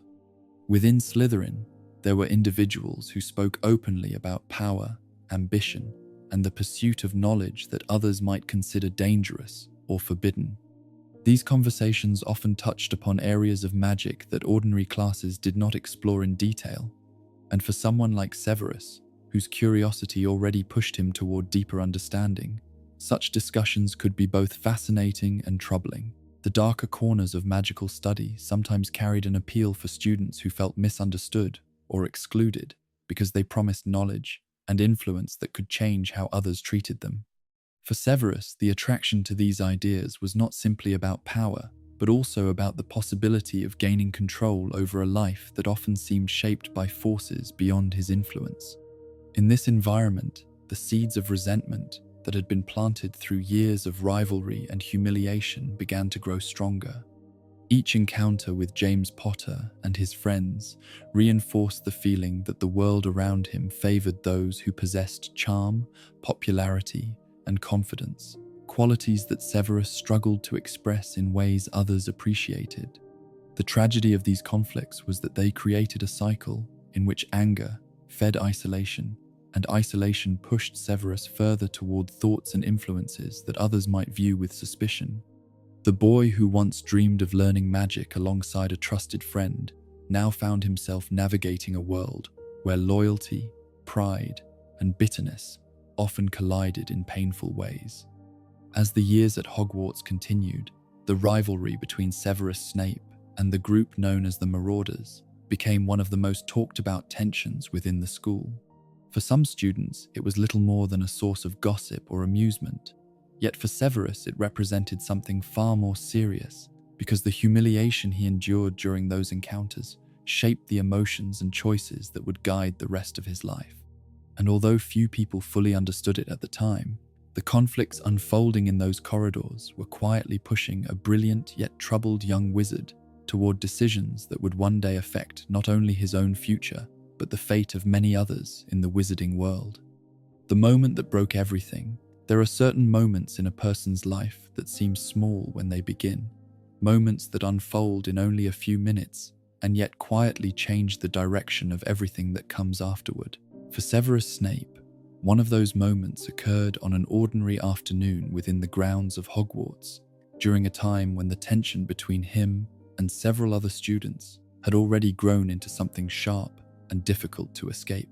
The castle grounds were busy that day, filled with the relaxed energy that often followed the end of classes, and groups of students gathered beneath trees or beside the lake while enjoying the brief freedom between lessons and evening study hours. Severus had hoped for nothing more than a quiet walk back toward the castle, but fate rarely offers peace to those already caught in a cycle of rivalry and resentment. It was there, not far from the shade of a large tree, that he once again crossed paths with James Potter and Sirius Black, whose confidence and bold behavior had already made them well known throughout the school. The two boys were surrounded by several other students who watched with interest whenever something dramatic seemed likely to happen, and the presence of an audience often encouraged behavior that might otherwise have remained harmless teasing. James noticed Severus almost immediately, and the familiar look of amusement appeared on his face, the kind of expression that suggested he had already decided that the afternoon would be more entertaining if he turned his attention toward the quiet Slytherin student walking nearby. The conversation between them began with words, sharp comments that carried the edge of an old rivalry. Yet it quickly moved beyond simple insults when James decided to demonstrate his skill with magic in a way that placed Severus at the center of unwanted attention. Within seconds, Severus found himself caught in a humiliating situation as a spell lifted him off the ground, leaving him suspended in the air while students nearby reacted with laughter and surprise. The sudden loss of control was both embarrassing and infuriating, because the moment placed him in the worst possible position for someone whose pride had already been wounded many times by similar encounters. As he struggled against the magic holding him in place, the laughter around him grew louder, and each voice seemed to deepen the sense of humiliation that burned through him. Among the students watching that scene was Lily Evans, who had arrived just in time to witness what was happening. The moment she saw Severus suspended helplessly in the air, her reaction was immediate and fierce. because despite the tension that had grown between them during their years at Hogwarts, she still cared deeply about the friend she had once shared so many dreams with. Her voice cut through the laughter as she demanded that James release him, her anger directed not at Severus but at the boys who had chosen to turn him into a source of entertainment. James eventually lowered Severus back to the ground, though not without one last display of arrogance that only added to the tension already hanging in the air. Severus landed awkwardly, his robes disheveled and his pride badly damaged, and for a moment he stood in silence, surrounded by the echoes of laughter and whispers that still lingered among the watching students. Humiliation has a way of igniting powerful emotions, especially when it occurs in front of people whose opinions matter deeply. And in that moment, Severus felt a storm of anger, shame, and frustration rising within him. His mind raced with thoughts he could not fully control, thoughts shaped by years of rivalry and the painful awareness that he had once again been made to appear weak in front of others. Lily stepped closer, her expression filled with concern and frustration as she spoke sharply to the boys who had started the confrontation. She defended Severus with clear anger, reminding them that their behavior had crossed the line between playful rivalry and cruelty.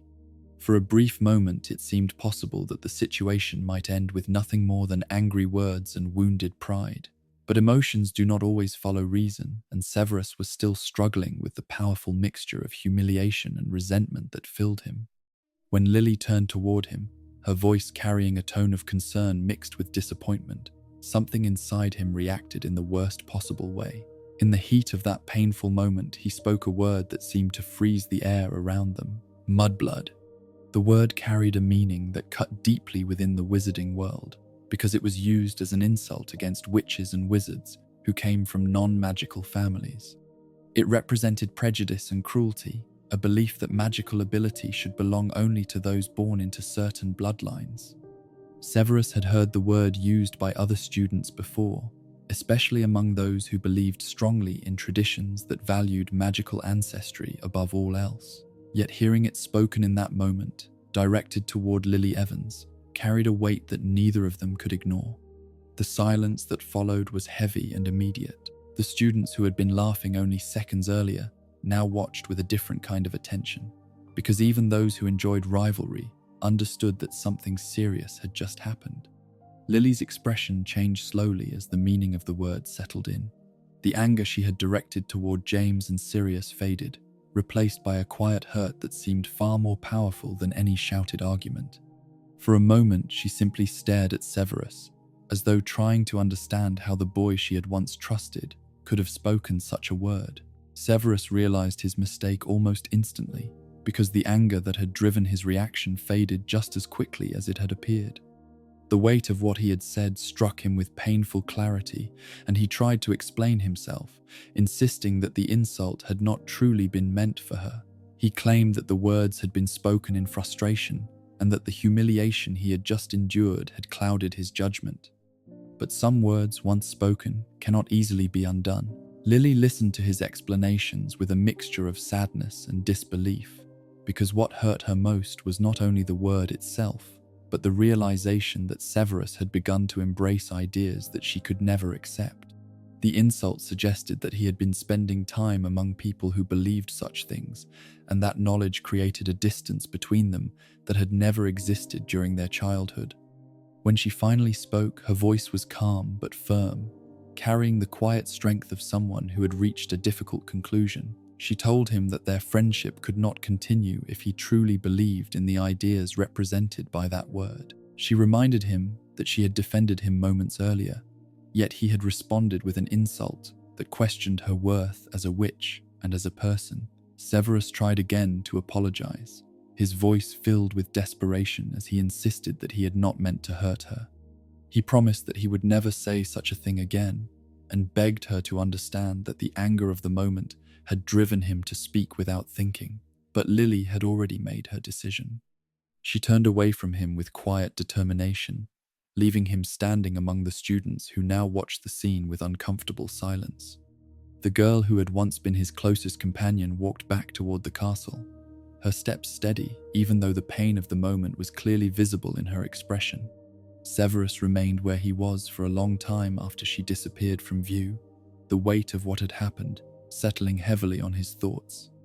The rivalry with James Potter and the laughter of the watching crowd had already wounded his pride, but losing Lily in that single moment created a deeper pain that he could not easily escape.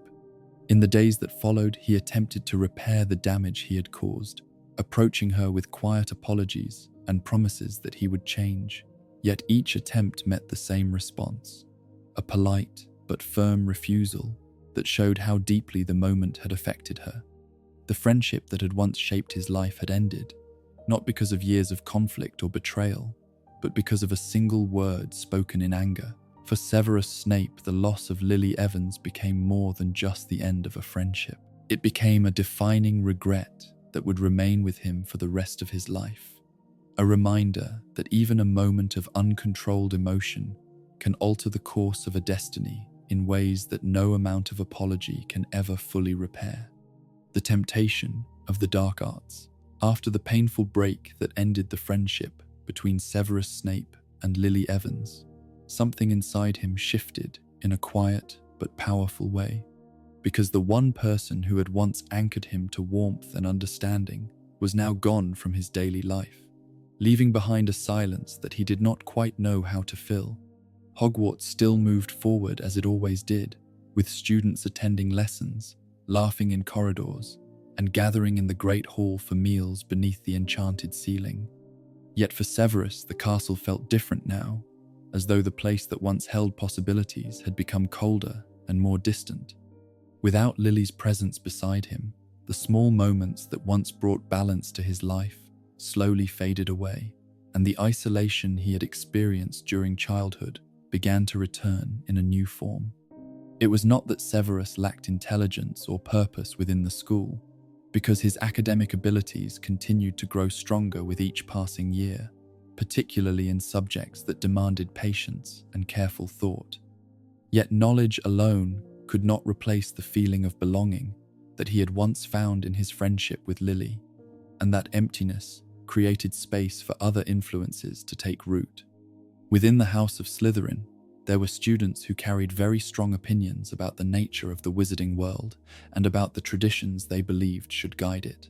Some of these students came from old magical families whose histories stretched back through many generations, and they often spoke with pride about their ancestry and the importance of maintaining what they saw as the purity of magical bloodlines. These conversations were not always loud or aggressive, yet they appeared often enough in common rooms and quiet gatherings that they formed a background presence in the social life of the house. Severus listened to these discussions with interest, not because he immediately accepted every belief expressed around him, but because they offered something he had been missing since the end of his friendship with Lily.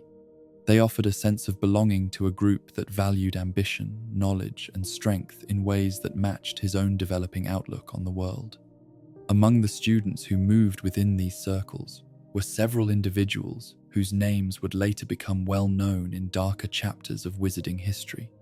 One of them was Lucius Malfoy, an older student whose confidence and influence made him a respected figure among many younger members of Slytherin. Lucius carried himself with the calm assurance of someone who understood his place in the wizarding world, and his opinions often carried weight during conversations about politics, magical tradition, and the growing tensions beyond the walls of Hogwarts. Severus did not share all of Lucius's views immediately, yet he admired the older student's intelligence and the way he seemed to command attention without raising his voice. In Lucius and others like him, Severus saw individuals who had learned how to shape their environment rather than simply endure it, and that idea held a certain appeal for someone who had spent much of his life feeling pushed aside or misunderstood. At the same time, Severus's curiosity about magic continued to expand beyond the boundaries of ordinary classroom lessons. The deeper he studied magical theory, the more he discovered that the wizarding world contained areas of knowledge that teachers rarely discussed openly. Certain branches of magic carried reputations that made them controversial or even feared, because they involved spells and rituals capable of causing great harm if used without restraint. These forms of magic were often referred to as the dark arts, a term that carried both fascination and warning. Students were taught enough about them to recognize their dangers, yet most were discouraged from studying them in detail. For many young witches and wizards, that warning was enough to keep their curiosity at a distance. But Severus's mind had always been drawn toward understanding things completely, rather than accepting simple explanations. The more he heard about the dark arts, the more he began to view them not simply as dangerous tools, but as complex forms of magic that required intelligence and discipline to master. In his mind, the distinction between forbidden knowledge and ordinary magical study became less clear, because he believed that understanding powerful magic could provide insights that others chose to ignore out of fear.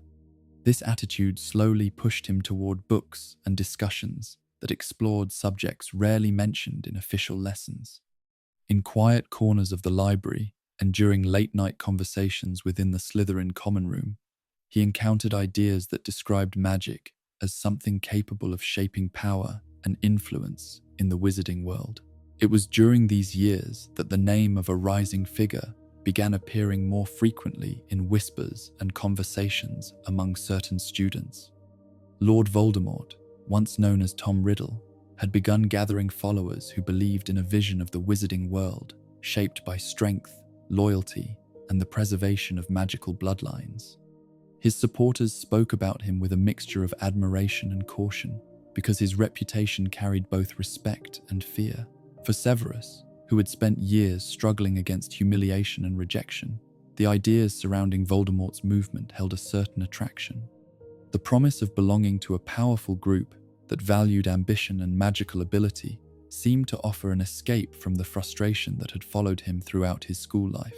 It is important to understand that this shift did not happen suddenly or without inner conflict. Severus was not simply a young man searching for power, because beneath his growing interest in darker magic, there still existed the memory of the values Lily had once defended so strongly.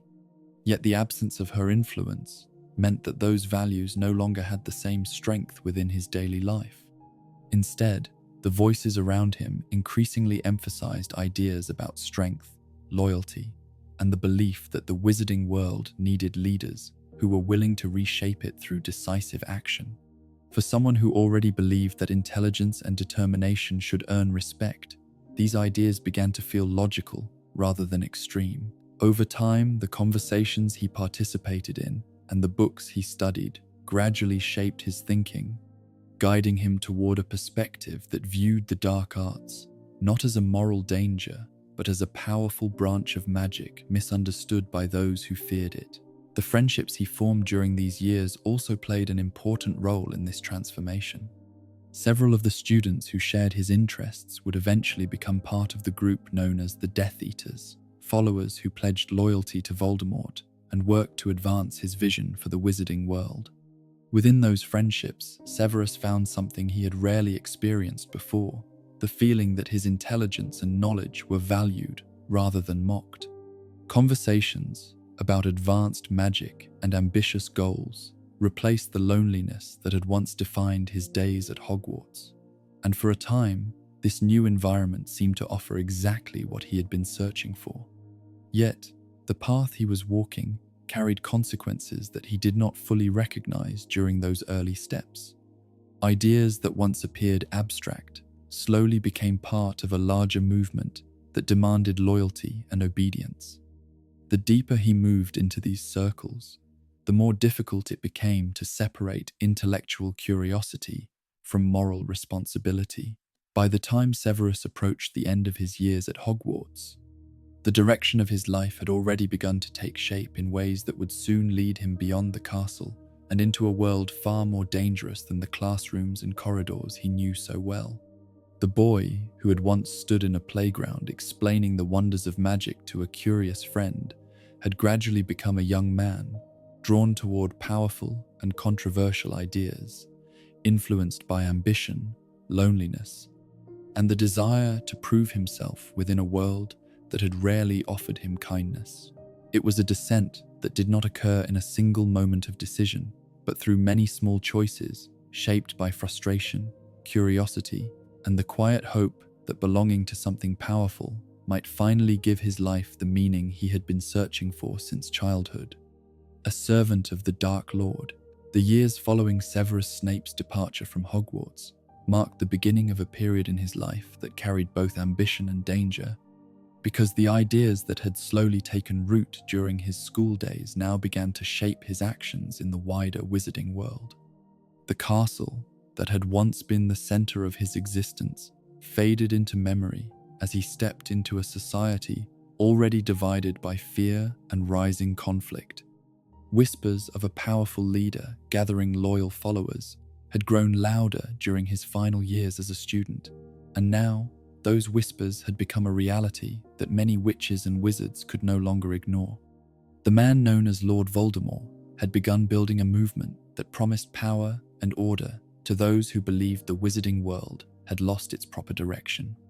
His followers spoke about restoring what they considered the rightful place of pure-blood magical families, and they believed that strength and loyalty should guide the future of magical society. Some joined him out of belief in these ideas, others out of fear or ambition, and a few simply because they were drawn toward the dark reputation that surrounded his growing influence. Severus Snape found himself standing at the edge of that movement, carrying with him the knowledge, bitterness, and determination that had shaped his youth. He had spent years feeling like an outsider, someone whose intelligence and ambition were rarely appreciated by those around him, and the idea of belonging to a group that valued skill and loyalty seemed to offer the recognition he had long desired. The friendships he had formed with certain students during his time in Slytherin had already connected him to individuals who admired Voldemort's vision, and these connections slowly opened the path that led him closer to the inner circles of the rising Dark Lord. Joining the ranks of Voldemort's followers was not a casual decision, even for someone who had already begun exploring darker branches of magic. The group known as the Death Eaters demanded loyalty and secrecy, and those who pledged themselves to the Dark Lord understood that their lives would become part of a dangerous and unpredictable struggle for power. For Severus, however, the decision carried a strange sense of purpose, because it offered a clear direction at a time when his life might otherwise have felt uncertain. The transformation from student to servant of a powerful and feared leader did not happen overnight, yet the change became visible in the way Severus approached his new role within the group. His intelligence, deep knowledge of magical theory, and skill with complex spells quickly made him valuable to those organizing Voldemort's growing network of supporters. Unlike some followers, who relied mainly on intimidation or brute magical strength, Severus possessed the kind of mind that could analyze situations carefully and uncover opportunities others might overlook. Within the ranks of the Death Eaters, this combination of intelligence and discipline earned him a certain level of respect. He was not the loudest or most aggressive among them, yet he demonstrated an ability to observe, gather information, and apply his understanding of magic in ways that proved useful to the group's larger plans. Voldemort valued followers who could contribute more than simple loyalty, and Severus soon became known as someone capable of careful thinking and precise action. It is important to understand that during this time, Severus likely believed he had chosen a path that would allow him to rise above the humiliations and disappointments of his past. The world he had entered seemed to reward ambition and magical ability rather than popularity or charm, and within that environment, he could finally feel that his talents were being recognized. Yet the darker side of that world could not be ignored. Voldemort's movement operated through fear as much as admiration, and many witches and wizards outside the group already lived with the knowledge that those who opposed him might face severe consequences. Attacks, disappearances, and rumors of brutal magical punishments spread through the wizarding community, creating an atmosphere where even speaking the Dark Lord's name became something many people avoided.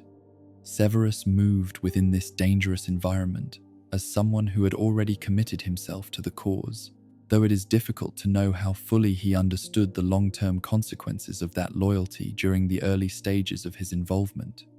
Like many individuals drawn into powerful movements, he may have believed that his role would remain focused on strategy, knowledge, and influence, rather than the direct violence that often accompanied Voldemort's campaign. During this period, Severus also developed a reputation for being skilled at gathering information, a talent that likely brought him into situations where careful listening and observation proved valuable. The wizarding world, like the ordinary one, often relies on rumors and secrets moving quietly through conversations, and those who know how to listen can learn things that others miss completely. It was through such circumstances that Severus found himself present during a meeting that would eventually shape the fate of several lives. The location was a small and somewhat ordinary place, an inn where travelers and local visitors gathered to share food, drink, and conversation. On the surface, it appeared to be nothing more than another stop along the road for witches and wizards moving between different parts of the magical world. Yet on that particular evening, something unusual was taking place within one of the private rooms.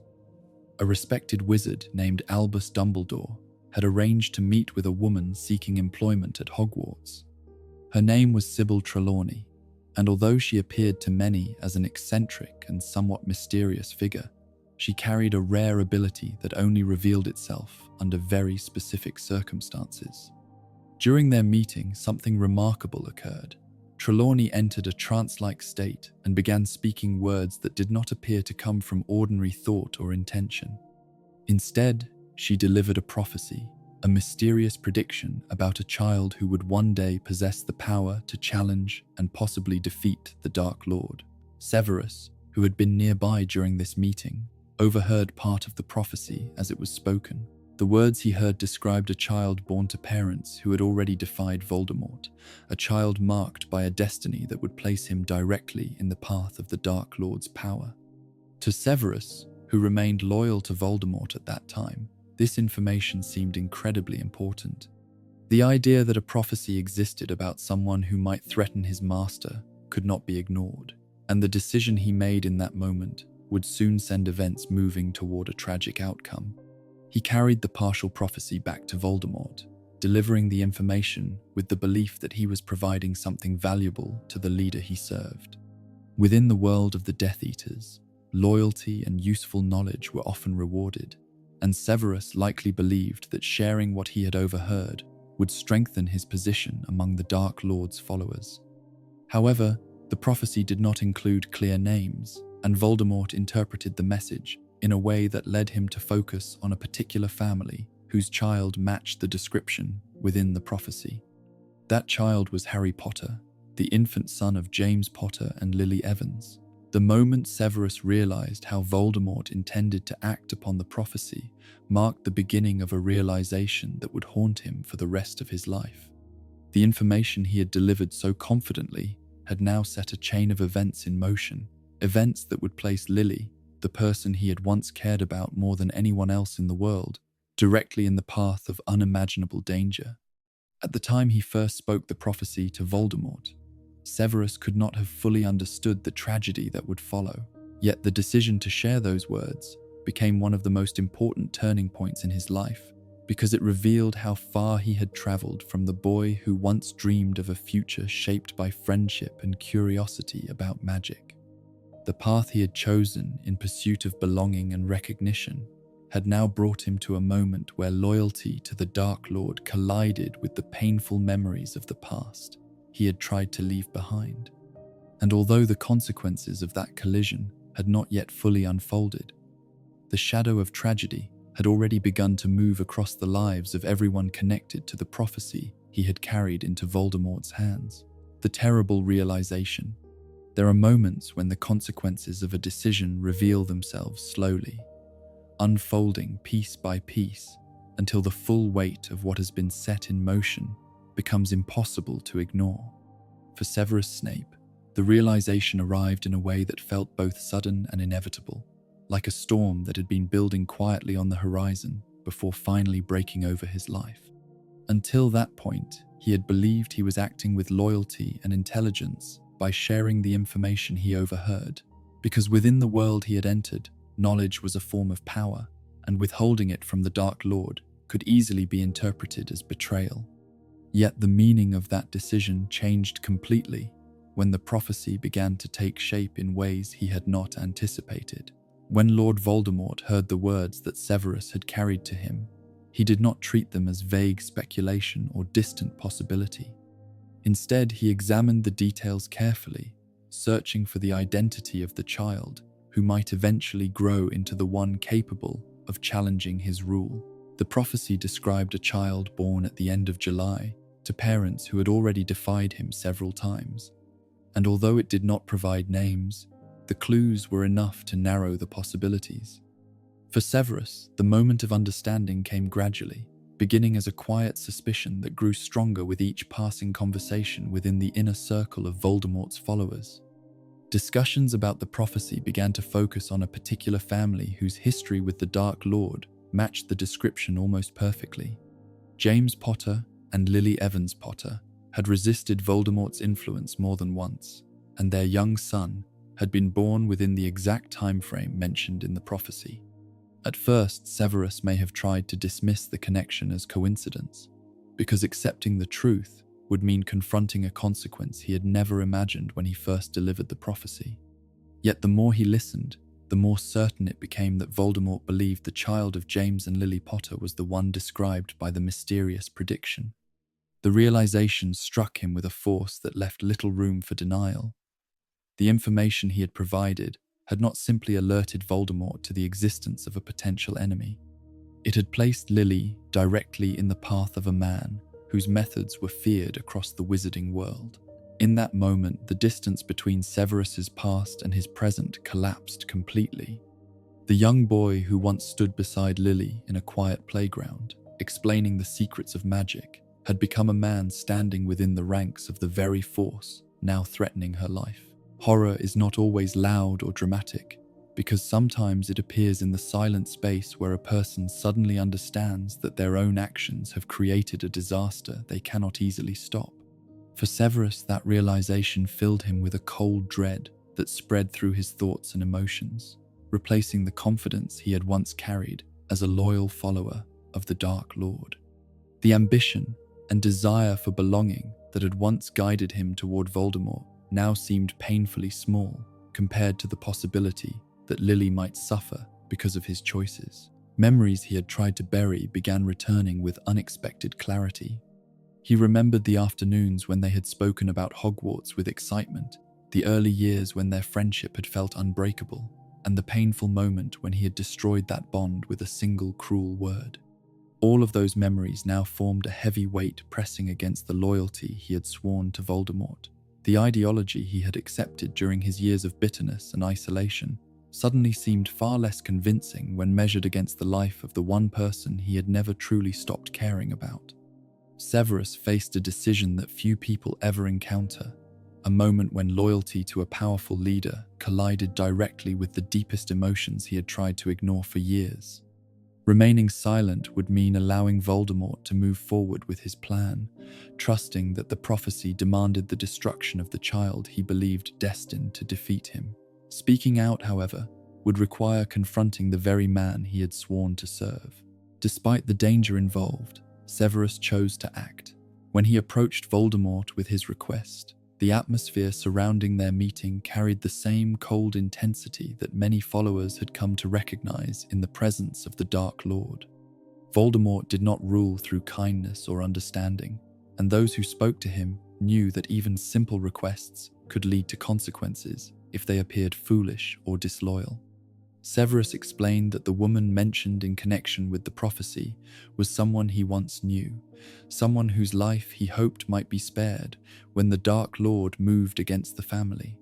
His words were careful, chosen with the awareness that appearing weak or sentimental could be dangerous within the world he had entered. He did not ask Voldemort to abandon his plans entirely, because such a request would likely have been dismissed immediately. Instead, he focused on Lily herself, suggesting that her death was unnecessary if the true threat lay with the child described in the prophecy. The moment revealed just how deeply his emotions had begun to overwhelm the loyalty he had once shown without hesitation. A servant of the Dark Lord was now standing before his master asking for mercy, motivated not by ideology or strategy, but by the memory of a friendship he had destroyed years earlier. Voldemort's reaction reflected the strange way he viewed the world, a perspective shaped by power rather than empathy. To him, the request may have seemed curious, but not entirely unreasonable. Lily Potter herself posed no threat according to the prophecy, and sparing her life would cost him little if it satisfied the concerns of a loyal follower who had provided valuable information.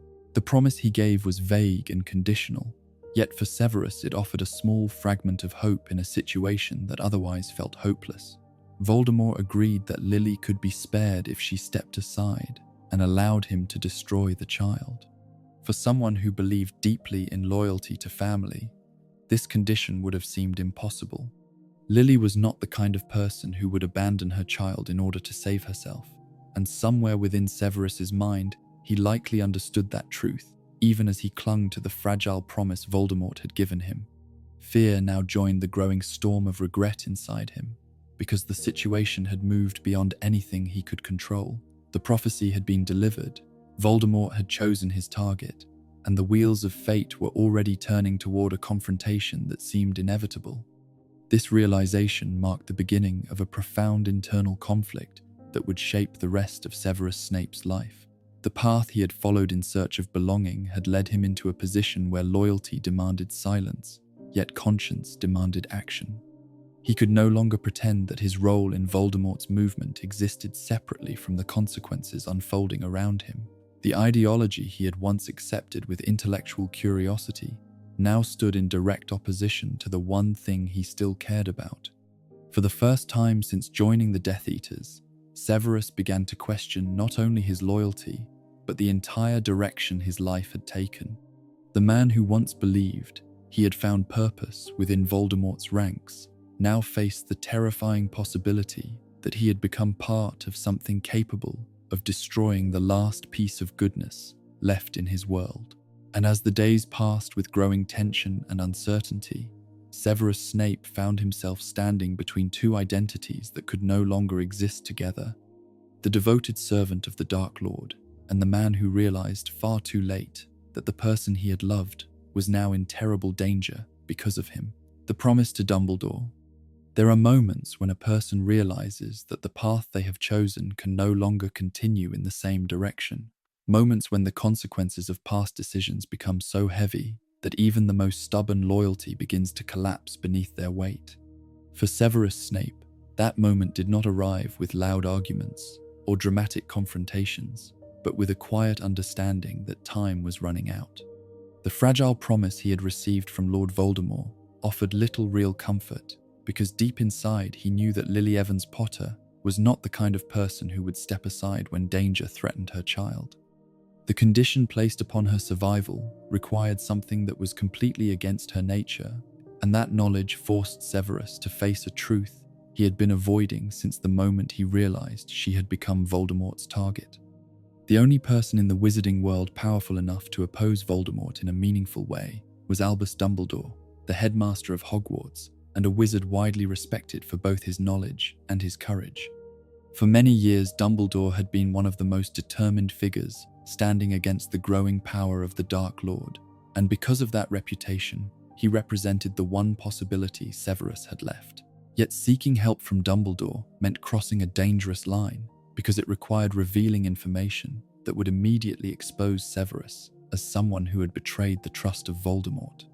The decision to approach him was therefore not only risky, but almost unthinkable for someone who had already pledged loyalty to the Dark Lord. If Voldemort discovered that Severus had carried the prophecy to him, and then secretly sought help from his greatest enemy, the punishment would almost certainly be swift and deadly.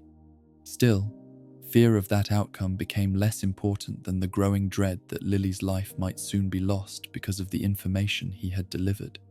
The meeting between Severus Snape and Albus Dumbledore took place under strict secrecy, arranged in a quiet location far from the watchful eyes of the Death Eaters. When Severus finally stood before the older wizard, the contrast between the two men could not have been more striking. Dumbledore carried himself with calm authority and quiet wisdom, while Severus arrived with visible tension in every movement, his mind overwhelmed by fear, regret, and the desperate hope that something might still be done. At first, Dumbledore listened without interruption as Severus explained what had happened. He described how he had overheard part of a prophecy and delivered that information to Voldemort, believing it would strengthen his position within the ranks of the Dark Lord's followers. He admitted that he had not understood the full consequences of his actions until Voldemort began identifying the child mentioned in the prophecy. And then he spoke the words that revealed the true reason he had come. The child Voldemort intended to kill was the son of Lily Evans Potter. For a moment there was silence between them, because Dumbledore understood immediately what this meant. He also understood something else that Severus had not yet said aloud, something that had been hidden behind years of bitterness and regret. Severus Snape still loved Lily. That truth was written clearly in the desperation that filled his voice as he pleaded for Dumbledore to help protect her. The pride and cold determination that often defined Severus had disappeared completely in that moment, replaced by a kind of raw honesty that revealed just how deeply he regretted the path he had taken. Dumbledore's response was not gentle at first, because he recognized the terrible responsibility Severus carried for the situation now unfolding. The prophecy had reached Voldemort because Severus had chosen to deliver it, and the danger threatening Lily and her family was therefore tied directly to that decision. Dumbledore pointed this out with firm clarity, forcing Severus to confront the reality that his own ambition and loyalty to Voldemort had created the very disaster he was now trying to prevent. Yet despite this harsh truth, Dumbledore also recognized that Severus had come to him because he wanted to change what he had done. The young man standing before him was no longer speaking as a proud servant of the Dark Lord, but as someone who had realized too late the cost of his choices. Severus begged Dumbledore to hide Lily and her family somewhere Voldemort could never find them. His voice carried a desperate urgency that left no doubt about how serious he was, and he made it clear that he did not care about his own safety or reputation as long as Lily could be saved.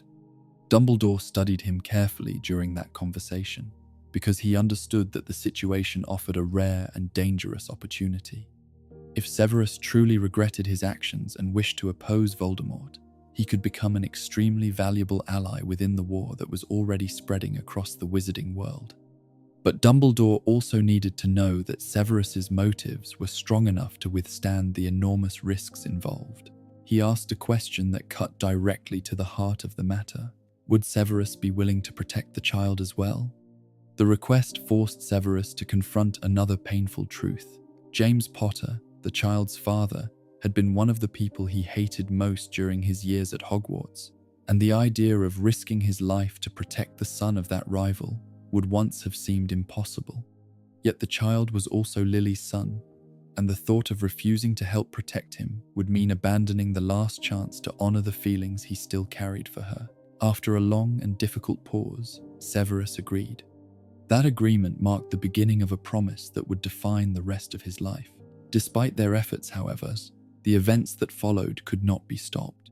Voldemort eventually discovered the location where the Potters were hiding, and the night he arrived at their home became one of the darkest moments in the history of the wizarding world. James Potter was killed while trying to protect his family, and Lily Potter gave her life attempting to shield her infant son from the Dark Lord's attack. When Severus learned what had happened, the grief that followed struck him with devastating force. The person he had spent years regretting and secretly loving was gone, and the knowledge that his own actions had set the tragedy in motion became a burden he would carry forever.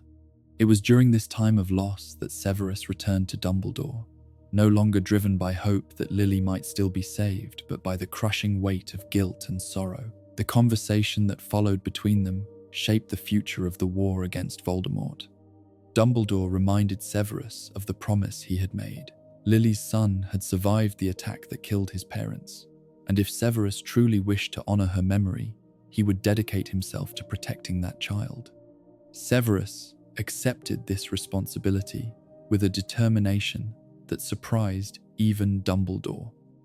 The love he had once felt for Lily transformed into a lifelong commitment to guard her son from the same darkness that had taken her life. From that moment forward, Severus Snape became something far more dangerous than Voldemort could ever imagine.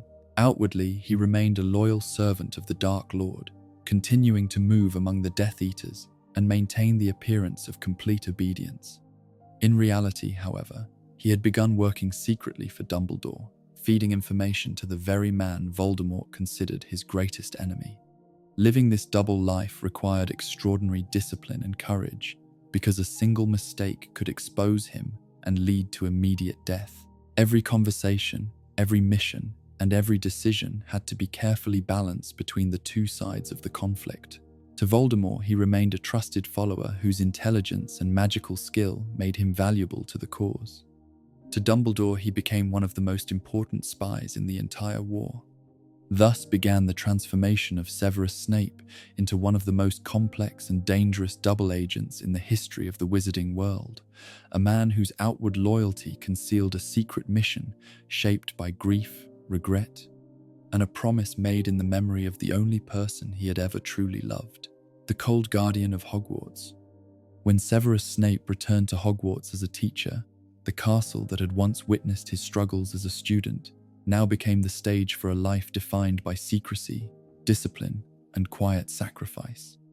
To the outside world, his role seemed simple enough, because he served as the potions master, guiding students through the difficult art of brewing magical mixtures that required patience, precision, and strict attention to detail.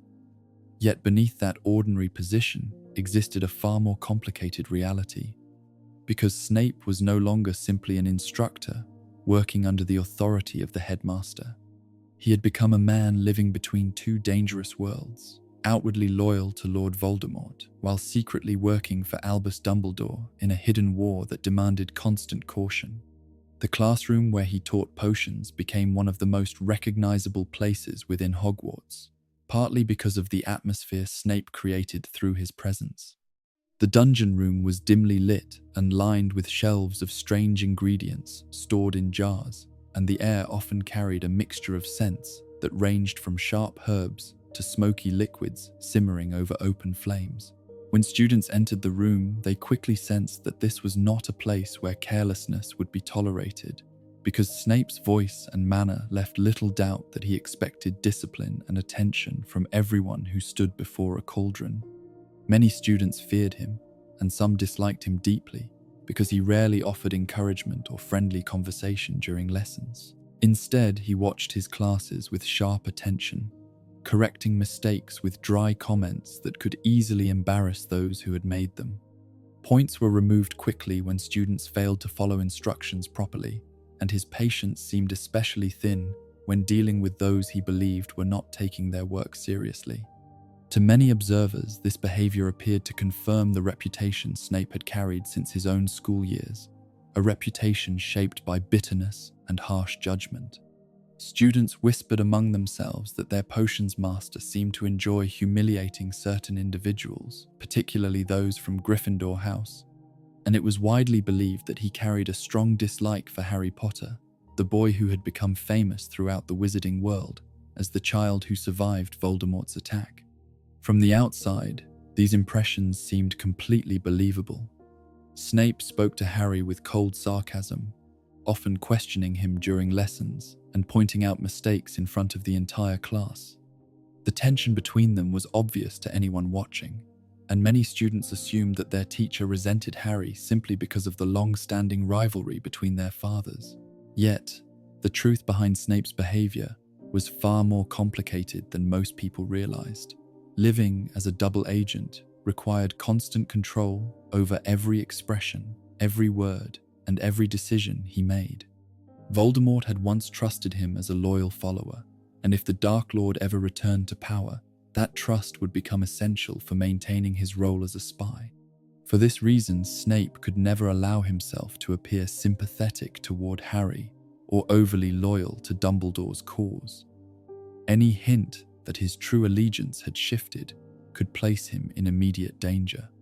The cold personality he displayed inside the classroom therefore served a purpose beyond simple strictness as a teacher. It created an image that matched the expectations of someone who had once supported Voldemort and who might still share some of those attitudes. Students believed he disliked Harry Potter, and that belief helped protect the secret he carried. Despite this harsh exterior, however, there were moments when Snape's hidden mission became visible in subtle ways. During Harry's first year at Hogwarts, a dangerous event occurred during a Quidditch match when Harry's broom suddenly began to behave in a violent and uncontrollable manner. The broom bucked and twisted high above the ground, as though an unseen force were trying to throw the young player from the air. While many spectators panicked and watched helplessly, Snape quietly began muttering a countercurse, his eyes fixed on Harry as he attempted to steady the broom and prevent the spell from causing a deadly fall. Because the situation unfolded in the chaos of a crowded stadium, few people noticed exactly what he was doing. In fact, some even suspected him of causing the problem rather than solving it, because another teacher happened to see him staring intensely at the boy while whispering words under his breath. The truth, however, was that Snape was working to save Harry's life. Moments like this revealed the strange reality of his position at Hogwarts. He was tasked with protecting the child whose existence constantly reminded him of his past mistakes. Yet, he had to perform that protection in ways that would not expose his true intentions. There were other examples as well. During Harry's second year at the school, a series of mysterious attacks began turning students into lifeless stone statues, victims of a creature hidden somewhere within the castle. Fear spread quickly among the student body, and many believed the school might close if the attacks continued.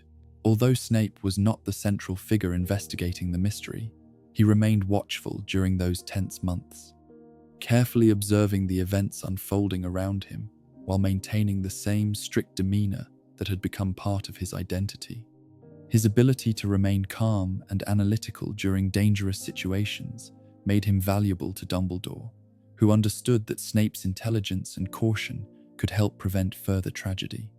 Perhaps the most difficult challenge for Snape came from the constant suspicion he faced from others, particularly those who believed his past connections to Voldemort could never truly be erased.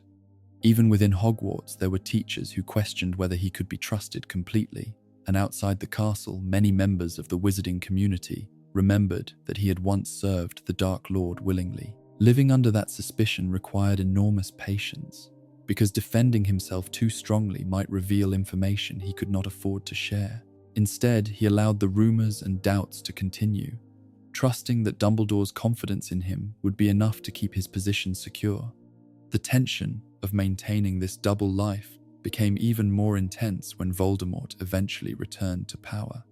At that point, Snape's role as a spy became critical, because he was one of the few individuals capable of moving between both sides of the conflict without immediately revealing his true allegiance. This meant that every action he took at Hogwarts had to be carefully calculated. If he appeared too loyal to Dumbledore, Voldemort might question him. If he appeared too cruel or aggressive towards students, he risked becoming exactly the kind of person many already believed him to be. Balancing those expectations was a constant burden that shaped the way he lived and worked within the castle. Yet, despite the cold reputation he carried among students, Snape continued fulfilling the promise he had made years earlier. Harry Potter remained under his watchful protection, even when the boy himself believed that his teacher disliked him deeply. In truth, that misunderstanding became part of the shield, protecting both of them. As long as Harry viewed Snape as an enemy, no one would suspect that the strict and intimidating potions master was quietly guarding him from dangers hidden within the magical world.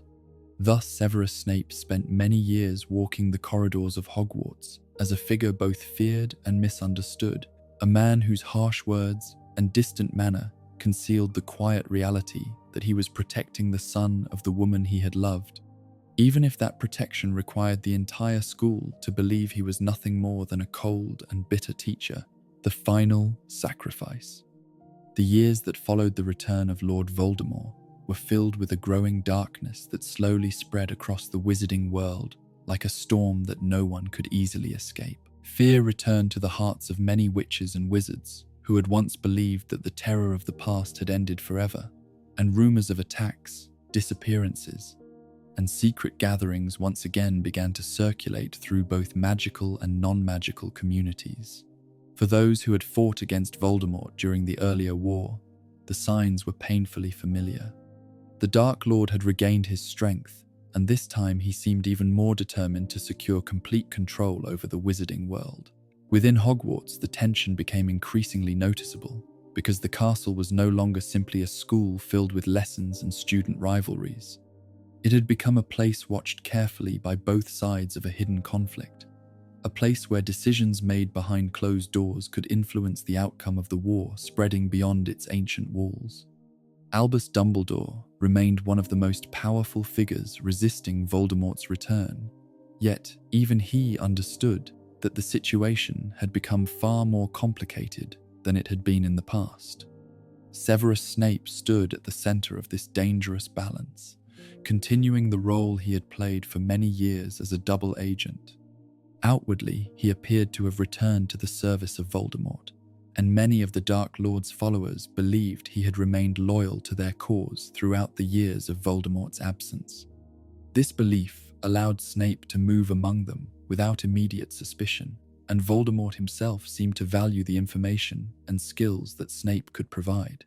Yet beneath that appearance of loyalty, Snape remained committed to the promise he had made long ago to protect Harry Potter and assist Dumbledore in opposing the Dark Lord's plans. Maintaining that hidden allegiance became more dangerous with every passing day, because Voldemort had grown increasingly cautious and ruthless toward anyone he suspected of betrayal. It was during this dark period that Dumbledore began preparing for a moment he knew might eventually come. The old wizard had already suffered a serious injury caused by a powerful magical curse connected to one of Voldemort's secret objects, and although he continued to guide the fight against the Dark Lord with wisdom and determination, he quietly understood that his time was limited. Recognizing the danger that lay ahead, Dumbledore and Snape held private conversations about the future, conversations filled with difficult truths and painful decisions.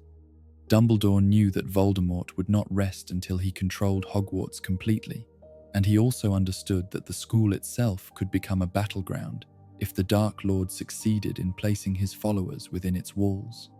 One evening, during these secret discussions, Dumbledore revealed something that placed a heavy burden upon Snape's shoulders. The curse that had damaged his hand would eventually kill him, and the process had already begun. Although the exact moment remained uncertain, the end was approaching, and Dumbledore wanted to ensure that when that moment arrived it would serve a purpose, rather than simply mark a defeat. The plan he described required courage and discipline beyond anything Snape had faced before. If Voldemort believed that Snape had personally killed Dumbledore, it would strengthen his trust in Snape and allow him to remain close to the Dark Lord's inner circle. This trust would be essential for continuing the work of protecting Harry and resisting Voldemort's growing power. For Snape, the request was almost unbearable. Killing Dumbledore, the man who had given him a chance to change his life and redeem his past mistakes, felt like a betrayal far greater than anything he had ever imagined. Yet, Dumbledore insisted that the decision was necessary, not only because his own life was already ending, but because the success of their plan depended on convincing Voldemort that Snape had truly chosen the Dark Lord's side. After a long and painful discussion, Snape agreed. The burden of that promise weighed heavily on him during the months that followed, because every day he continued teaching at Hogwarts and working within Voldemort's network of followers. He knew that the moment when he would have to carry out the plan was approaching. The night when everything finally happened arrived under a dark sky filled with tension and fear. Death Eaters had managed to enter the castle grounds, bringing the war directly to Hogwarts itself. Students and teachers rushed through corridors, while spells echoed against the stone walls, and the atmosphere inside the school felt like the edge of a battle that could change the fate of everyone involved. High above the chaos unfolding below, Dumbledore stood weakened on the astronomy tower after a difficult confrontation that had already drained much of his strength. Severus Snape climbed the narrow stairs to reach him, aware that the moment they had discussed in secret was now unavoidable. When Snape stepped onto the tower platform, he saw the old wizard waiting calmly despite the danger surrounding them. The expression on Dumbledore's face carried both exhaustion and quiet determination, as though he had already accepted the end that was about to come. For a few seconds, neither man spoke. Then Dumbledore gave a small nod that confirmed what needed to happen. Snape raised his wand with visible hesitation, because even though he had agreed to the plan, carrying it out required an act that would forever change how the world saw him. The man standing before him had trusted him completely, and now that trust required a sacrifice that would appear unforgivable to anyone who did not know the truth. With a voice that carried the final spell through the night air, Severus Snape ended Dumbledore's life. The shock of that moment spread quickly through the castle, and for many students and teachers, the sight of Snape fleeing the tower alongside the Death Eaters confirmed their worst fears. To them, it appeared that the quiet potions master had finally revealed his true loyalty by murdering the headmaster who had trusted him for so many years. Snape understood that this reaction was inevitable, yet he continued moving forward with the role he had accepted. The burden of appearing to betray Hogwarts became part of the larger mission he was still carrying out in secret. In the months that followed, Voldemort's influence over the wizarding world grew stronger. Hogwarts itself fell under the control of new leadership loyal to the Dark Lord, and Snape eventually returned to the castle not as a teacher alone but as the new headmaster. From the outside, this promotion appeared to confirm that Voldemort trusted him completely, and many people believed that Snape had fully embraced the Dark Lord's rule. Yet even during this time, Snape quietly worked to protect students from the worst abuses of Voldemort's followers, using his authority to prevent punishments from becoming deadly and ensuring that the school remained a place where hope could still survive. The final chapter of his life unfolded during the climactic battle that brought Voldemort's reign toward its end. By that point, the Dark Lord had become obsessed with controlling a legendary magical object known as the Elder Wand, believing it would guarantee his victory over anyone who opposed him. Through a series of misunderstandings and false assumptions, Voldemort came to believe that the wand would only serve him fully if he eliminated the wizard he thought had mastered it. That wizard, he believed, was Severus Snape. The meeting between them took place within the darkened halls of the Shrieking Shack, where Voldemort summoned Snape under the pretense of discussing the coming battle. As Snape stood before him, Voldemort spoke calmly about the wand and the power he believed it carried. Then, without hesitation, he ordered his giant snake to attack. The strike came quickly and without mercy, leaving Snape gravely wounded as Voldemort turned away, convinced that killing him would transfer the wand's loyalty to its new master. In reality, the Dark Lord had misunderstood the wand's true allegiance, but by the time that truth would become clear, Severus Snape was already lying on the floor, his strength fading as the consequences of years of secrecy and sacrifice finally reached their end. The man who had spent so long living between two worlds had given everything to protect a promise made long ago, and although many still believed him to be a traitor, the truth of his loyalty had yet to be revealed. Always. The truth of Severus Snape. The final moments of Severus Snape's life unfolded in a quiet and shadowed place, far removed from the loud chaos of the battle that was beginning to consume Hogwarts. Within the worn walls of the Shrieking Shack, where broken floorboards and old dust carried the silence of years gone by, the man who had lived so long, surrounded by secrets, now faced the end of a life defined by choices few people would ever understand.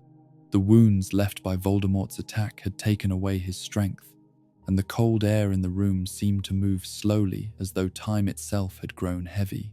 Yet, even as his life slipped away, Severus Snape remained focused on one final task. For many years he had carried a truth that almost no one knew, a truth hidden behind the image of a cruel teacher and a suspected traitor. The story that the wizarding world believed about him was incomplete and deeply misunderstood, and if he died without revealing it, that misunderstanding would remain forever. When Harry Potter entered the room, drawn there by the strange and desperate circumstances of the battle outside, he found the man he had spent years fearing and distrusting lying weakly upon the floor.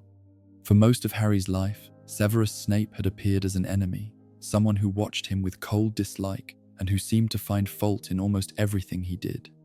The memory of harsh classroom moments, sharp words, and constant suspicion had shaped Harry's understanding of the man before him. But in that quiet moment, something unexpected passed between them. Snape's dark eyes met Harry's with an intensity that carried none of the usual bitterness. Instead, there was urgency, almost desperation, as though the final pieces of a long hidden story needed to be shared before time ran out. With the last of his remaining strength, Snape gathered something that shimmered faintly in the air, delicate strands of memory that drifted like silver threads. These memories were not simply thoughts, but fragments of his life itself, captured and preserved through magic, so that another person could witness the truth he had carried alone for so many years. He gave them to Harry. The meaning of this act was enormous, though Harry could not yet understand it fully. The memories contained the story of a man whose life had been shaped by regret and loyalty in ways far more complicated than anyone had imagined. When Harry later entered the Pensieve and allowed those memories to unfold before him, the truth of Severus Snape's life revealed itself slowly, piece by piece, like pages of a hidden history finally being opened. The first images returned to a time long before the war, when a quiet boy stood near a playground, watching a red-haired girl discover that magic lived within her. The scene carried warmth and innocence that seemed almost impossible to connect with the stern teacher Harry had known at Hogwarts. Yet it showed clearly that Snape's life had once contained hope, curiosity, and a genuine friendship that meant more to him than anything else. As the memories continued, they showed the long years of that friendship, the shared excitement about the magical world, and the quiet bond that grew between two children who believed they would face the future together. Lily Evans was not simply a friend in those memories. She was the person who made Severus feel seen and understood in a world that had often left him feeling alone. The tragedy of their separation appeared next, showing how a moment of anger and humiliation destroyed the bond that had once defined his life. Harry saw the regret that followed, the desperate attempts to apologize, and the quiet realization that the one person Snape cared about most had turned away from him. Then came the darker years, the time when Snape allowed bitterness and ambition to guide his decisions, eventually leading him into the ranks of Voldemort's followers. These memories did not hide the truth of that choice. They showed clearly that Snape had willingly entered the world of the Death Eaters, believing he had found purpose among those who valued strength and power. But the most powerful moments arrived when the prophecy entered the story. Harry saw the terrible realization that Lily Potter had become Voldemort's target, and he saw the fear that replaced Snape's loyalty when he understood that his actions had placed her in danger. The desperation in those memories was impossible to ignore, because Snape had turned away from the Dark Lord and sought help from Dumbledore, not for glory or redemption, but for one reason alone. He wanted Lily to live. The conversation with Dumbledore revealed the depth of that feeling in a way that words alone could never explain. When the headmaster asked Snape why he wished to protect her, the answer was simple, yet powerful enough to define the rest of his life. Always. That single word carried the meaning of years of regret, love, and quiet devotion that had never faded, despite the mistakes and choices that separated them. Even after Lily married another man and built a life far removed from Snape's own path, his feelings for her remained unchanged. When Lily died protecting her son, the grief that followed became the force that transformed Snape's life completely. The memories showed how he promised Dumbledore that he would spend the rest of his life protecting Harry, not because he admired the boy or because he wished to be forgiven, but because Harry carried the blood and love of the woman he had lost. This promise shaped every action that followed. Harry saw the countless moments when Snape worked in secret to guard him from dangers he never even realized existed. He saw the quiet courage required to continue serving as a spy within Voldemort's ranks, risking death every day while maintaining the illusion of loyalty to the Dark Lord. He saw the painful decision to kill Dumbledore as part of a plan designed to protect the future of the war against Voldemort, and he saw the lonely years that followed, when the entire wizarding world believed Snape had become a murderer and traitor. Each memory revealed another layer of sacrifice that Snape had carried silently for years. By the time the final memory faded, Harry understood something that very few people had ever known. Severus Snape's life had not been defined by cruelty or ambition alone. It had been shaped by a complicated mixture of guilt, loyalty, and love that refused to disappear even after everything else had fallen apart. He had lived as a man burdened by his past mistakes, yet he had chosen to spend the rest of his life trying to protect the one piece of that past that still remained alive. The world around him had seen only the cold surface of his personality, the sharp words and distant behavior that made him appear bitter and unforgiving. Very few had recognized the quiet determination that guided his actions behind the scenes. When the war finally ended and the truth of Snape's life became known, the wizarding world faced the difficult task of reconsidering the man they had once misunderstood so completely. Some would remember him as the strict and intimidating teacher who walked through the dungeon corridors of Hogwarts with black robes trailing behind him like shadows. Others would remember him as the double agent who helped bring down the most dangerous dark wizard in history. But the deepest truth about Severus Snape existed somewhere between those images. He was a man who made terrible mistakes and spent the rest of his life trying to correct them. He was someone whose love for another person never faded, even when that love brought him nothing but regret and pain. And in the end, he was a man whose story remained hidden until the very last moments of his life, when the memories he left behind finally revealed the truth that had been waiting quietly beneath the surface all along. The truth of Severus Snape was not simple, and perhaps that is why it remained misunderstood for so long. But when the final pieces of his life were placed together, they revealed something powerful and deeply human, a life shaped by guilt, a life guided by sacrifice, and a legacy defined by a single word that echoed through the memories he left behind. Always. And now, as our journey through the life of Severus Snape slowly comes to an end, the world of Hogwarts begins to grow quiet once again. The castle that witnessed so many secrets, so many whispered plans and silent sacrifices, now rests peacefully beneath the gentle glow of the night sky. The torches along the ancient corridors burn softly, their light flickering against stone walls that have held centuries of stories, as if the castle itself remembers every step that once echoed through its halls. Somewhere deep below, in the familiar dungeon classroom where cauldrons once bubbled and students nervously measured ingredients, the air has settled into stillness. The sharp voice that once guided careful brewing has faded into memory, leaving only the quiet presence of a place that was once filled with watchful eyes and unspoken protection. And above those silent rooms, the towers of Hogwarts stand tall against the stars, calm and unmoving, like guardians of the past. Severus Snape's story was never simple, and perhaps that is why it lingered in shadows for so long. To many he appeared cold, distant, and unforgiving, a man wrapped in mystery and silence. But as we have seen, beneath that dark exterior lived a life shaped by love, regret, loyalty, and an unbreakable promise that endured through years of danger and solitude. He walked through the world misunderstood, carrying the weight of choices that could never be undone, yet still choosing to protect a future that might never know the truth of his sacrifice. And in that quiet devotion, hidden behind stern glances and careful words, there was something deeply human, a reminder that even the most guarded hearts can be shaped by love. Now the war has long since passed, and the castle sleeps peacefully beneath the stars. The wind moves gently through the trees surrounding the grounds, the lake reflects the calm sky above, and the stories of those who lived and fought here drift softly through the night like distant echoes.